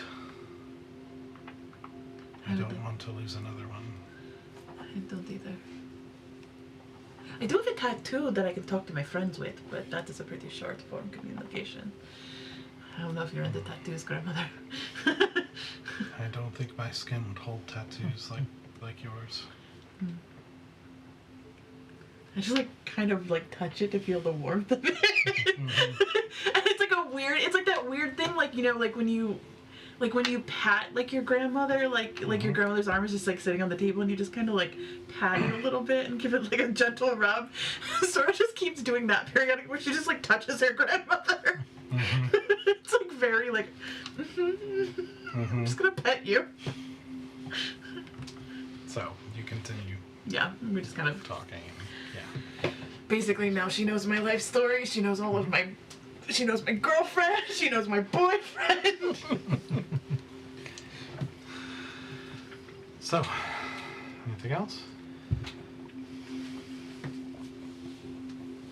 All right. Nope. So,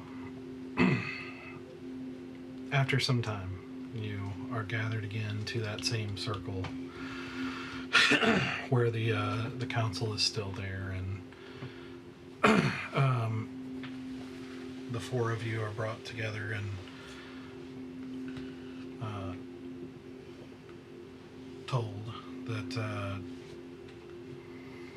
we have conferred,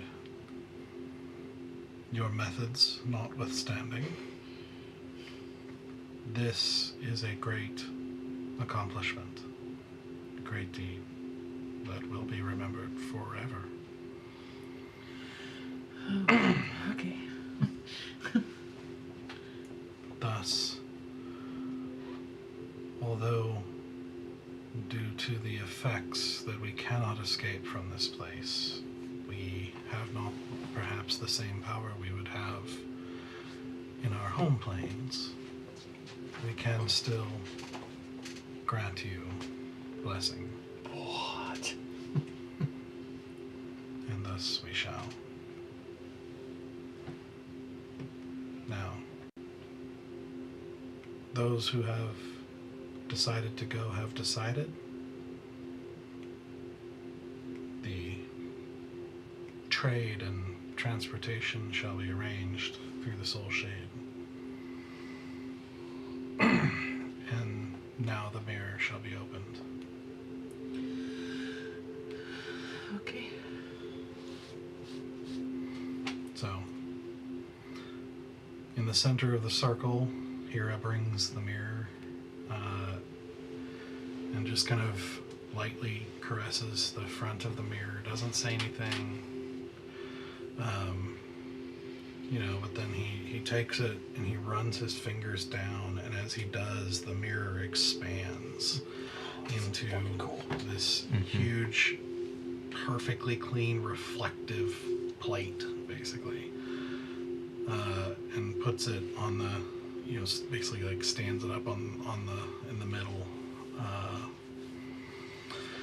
Well, if you don't mind, I think I'll go first.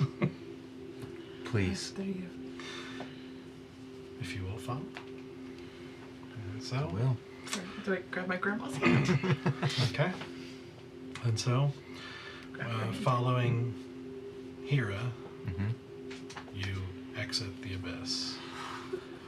And that's where we're going to stop tonight. Oh my god! Wow. So wait, so were we getting a blessing? Uh-huh. Oh shit. Yep. So, what you will have to do as players is each of you pick 2 feats. Oh my god! Oh my, seriously? We just leveled up too! Yep. Damn. I thought we were getting blessed. I was like, I'm asking for God, my cold weakness gone. I'm like, if we have a choice, I want that bitch I wanna gone. not I think there is a vomit. feat that'll give you resistance. So Will it? Yeah. Oh. I want to not vomit when I see gold. That one's gonna be hurt. Honestly, that's more of a character growth process for Sarah. Maybe it's good for you. Oh my gosh, 2 feet. Yeah, right. Oh my god. I might take tough and catch up with you, buddy. I'm gonna take double tough now. Listen, I just took tough. I'm now in triple digits. Trendsetter. Yeah, exactly. I'm seriously the strongest I've ever been is 115 hit points. Oh man. Oh my gosh, that's insane. You've got a week to think about it. Wow. Don't know what I'm gonna do. Or you got a week to think. Yeah. You are out of the abyss. Oh man. I really thought I was dying in the abyss. I'm not gonna lie. I mean, I came close at the end there. Oof. I will tell you, resilient is pretty legit, dude. I thought about that one. I also thought about blind fighting as well, because that seems like fun. That's very Blind monkish. sight within Yeah, a range of 10 blind feet. That's very monkish. Uh-huh. I like that. Well, you can poke around and figure it out. Yep. It's pretty cool story moments. Yeah. Dude, we just changed the whole world. Like, we've done some stuff already. Like, we've saved countries, right? Now we've changed. But this is realms. this is like way beyond country level. We saved. I feel like it's like an offset because we released a very powerful demon that is bad news. Yeah, but fuck that realm. I don't like it anyway. We did release great harm into the world. However, we basically released a forever torrent within that realm of like a perpetual stalemate of fighting Well, between. who knows? Who knows what that? But if how we long fix- it'll last or how If long we it'll fix the veils, it's just gonna be in the abyss, and I don't really care what happens there. Once I'm out of it. Not my chair, not my problem. Yeah, exactly. Not my realm, not my problem. Not my plane, not my problem. That needs to be. That's a T-shirt. Well, it's also how we've operated because the Phalite. It's like not my problem. Yeah, not my plane, not my problem. I mean, it's 100% our problem, Yeah. but Well, it So all became the your problem. bees started dying. Well, and you lost your shadow, and It's like, not my plane, not my problem. but my girl's there, my sweet baby angel, Oh, my dearest love, my undeclared daughter is there. you got a grandma. I got a grandma. You can't beat that. family. I got family. I mean, it doesn't change that I already have family, but I got family. Mm-hmm. It's a whole different thing. You got to not be a self-conscious person to walk up with this beautiful woman and be like, "This is my grandma." Are you kidding? Asura's greatest joy in life is to show off that she has hot people in her vicinity Okay. that she Yeah, can claim as no. her own That's a good- own blood. Like Asmodeus. All I'm saying is flaunt what is available, and I'm gonna flaunt my grandma. Yeah, you are. My grandma's hot as fuck. Of course I'm gonna gloat in everyone's face that I got a hot grandma. Also, Asura knows she's beautiful. That's never been in question. It's more of just dealing with the fact that people look at her and think terrible things about her from her aesthetics. She knows she's beautiful. She just knows people are dumb as fuck and can't see it. I know. Like, it's the whole. The only reason you even like Enthris is because you want her arm candy. Like, I'm very familiar with this as your No, I motif. also she's brooding and deep and troubled, and I just like that in a woman. I've got a type. I know. Emotionally damaged. I can fix her.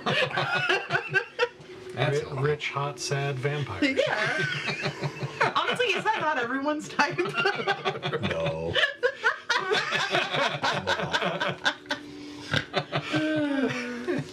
No, I just really like Ethers as a character. She's awesome.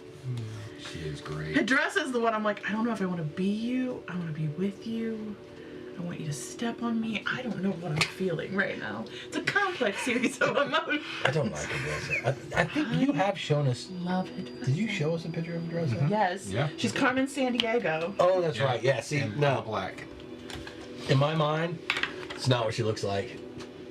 I have a really? totally different Hidressa. Yeah, she was basically like Carmen Sandiego with that like long brim hat. Right? I'm Yeah, remembering. I do. I remember that photo, but I don't know if I've showed any of you. the Hidressa in my head is like a 5'2", slender, older woman with like a beakish type face and like not greasy but just like straight hair, to where it like it's like not hot librarian but mean librarian. You know what I mean? Like, to me, that when you first started talking about it, that's how I saw Hidressa. You saw Mean Librarian? I saw mean librarian, but like older, like, you know, kind of like long nose and pointy chin. Yeah, no, she's a hot chick. Yeah, that's see, She does look older, a little bit older. Yeah. Like middle, 40 maybe, something like Hot. that. 40s. Yeah. Hot. But yeah, she's That's- still beautiful for an older woman. and her When person. did 40s become 40s, older women? 50s, whatever. I don't know. I was like, Well, and then like her I'm down the personality. street. I'm 41. so, In my head, her personality was like, what's the little the short Chinese lady from Daredevil? Oh, Mrs. Madam. Yes. I know who you're talking But about. that's how I viewed and still view Hidressa. Like, regardless of her looks, like that type of personality Gotcha. is like how I view her. And I literally have Carmen Sandiego in my head. Yeah, I think if you'd seen like who Madam Chow or I know who you're talking okay, about. would you? Sure, but that's not who I picture in my Except head she's when I like see her. elderly. Like, Yeah, this see, is- and that's because of that attitude though. Like that's why I got the elder look, because she just seems like she's got people everywhere. She knows Does it? everything before everyone else does. She does. Yeah. Because And she's it's Carmen pulling- Sandiego. Yeah. that's definitely what Carmen I caught that Sandiego chick was. every time I play that game, so doesn't hold the same reference. Because she wanted you to find her. She's like, okay.